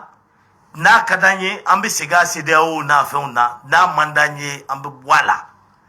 a fɔra de ko Mali ta y'a yɛrɛ ye yanni CEDEAO kana Mali tun bɛ yan yanni Union africaine kana Mali tun bɛ yan wa jamana dɔw bɛ yen minnu tɛ Union africaine n'a u tɛ CEDEAO la olu bɛ Afrique yan u bɛ ka balo fɛn ta kɛ Mauritanie ta Mauritanie bɛ CEDEAO la oui d'accord mais dɔw b'a la ten Cameroun par exemple u bɛ Union africaine na u se Paul Biya se yɛrɛ ma don yen a bɛ san 20 Union africaine nafa jumɛn de b'a la si ce n'est pas ka taa réunion organiser dɔrɔn k'u sigi ka manamanakan fɔ mun de Union africaine ka tɔgɔmɛ kelen jumɛn natɔ ye Mali la yan nafa t'a la hali u ka siège olu t'a sara chinois de b'o wari d'u ma nafa bɛ ninnu ni fɛn ninnu na n ko manamanakow de don mɔgɔ b'i ka jamana jɔ bila o ninnu kama mais jamanaw kow bɛ ɲɛnabɔ olu de bolo dɛ mais an nunjuru b'olu de bolo o ye ni maa min sɔnna k'i nunjuru de d'u ma sinon mɔgɔ bɛ yen minnu t'a la koyi Maroc filɛ nin ye Maroc bɔra Union africaine na a ka ca a bɛ san 40 bɔ u tilala ka na parce que u y'a ye sisan République arabe saharawi mɔgɔ ti k'olu jate bilen est ce que i bɛ k'a faamu donc mɔgɔ man i b'i ka jamana de jɔ fɔlɔ yanni i ka taa fara mɔgɔw kan mais ne ye faranka de kɛ i ka jamana jɔ sira ye i bolo b'a jɛ parce que jamanaw bɛ komi kungo de kɔnɔ an bɛ kungo de kɔnɔ bɛɛ de b'a ɲini ka balo dɔ in na suruku b'a ɲini ka mangalani dun mangalani b'a ɲini ka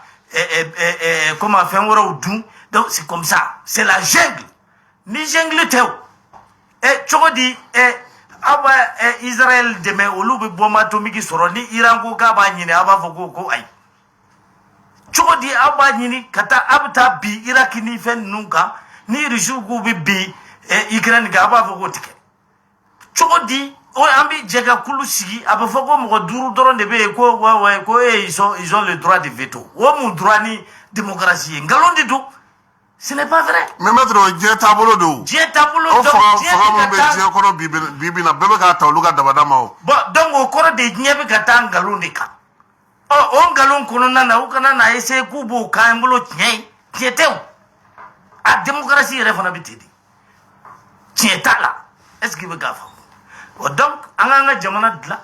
ni gɛlɛya ni fɛn minnu b'an kan n'u y'o ta k'an sɛgɛrɛ o tɛ dɔwɛrɛ ye dɛ parce que u ɲɛ b'a la de an bɛ sira ɲuman kan n'an ka sira in ɲɛna an bɛ kɛ i b'a fɔ Paul Kagame bɛɛ b'an to yen an ka tɛmɛ n'an ka sira ye Paul Kagame ma Faransi gɛn yan Faransi ma tila ka u deli k'u don francophonie ni fɛnw na Gabon yɛrɛ tɛ ka bɔ francophonie yɛrɛ la alors a bɛ siran mun ɲɛ donc gɛlɛya min b'an kan gɛlɛya de don waati ko de don il faut accepter ayiwa voilà an ka baabu sera kuncɛyɔrɔ la min ye Modibo Mamakalu ni kuma kuncɛ kuma min b'i bolo parce que an b'a dɔn k'a fɔ wariko in kɔni a tɛ taa o kɔ dɛ ni wari ma sɔrɔ mankan bɛ caya dɛ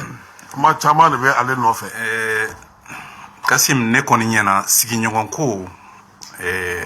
ala dagalen de don hali silamɛya kɔnɔna na sigiɲɔgɔn jɔyɔrɔba a tɛ taa ɲɔgɔn kɔ minɛ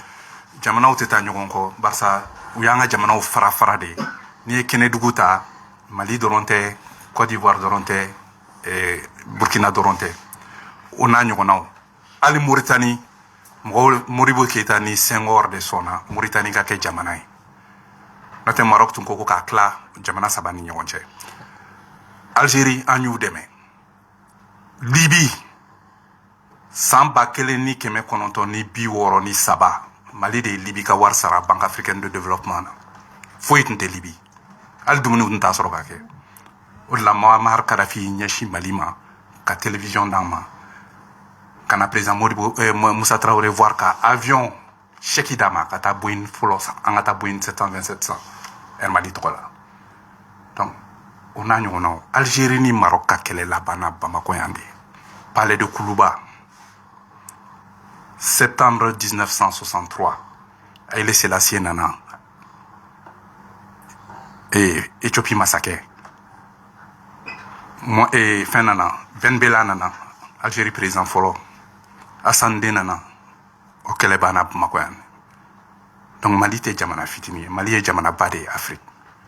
Mali tɔgɔ fana président Modibo y'a fɔ ko a diyara mɔgɔ min ye a ma diya Mali mɔgɔ min ye i bɛ Mali tɔgɔ mɛn barisa République fédérale du Mali Mali ni Sénégal faralen ɲɔgɔn kan a tun ma diya dɔw de ye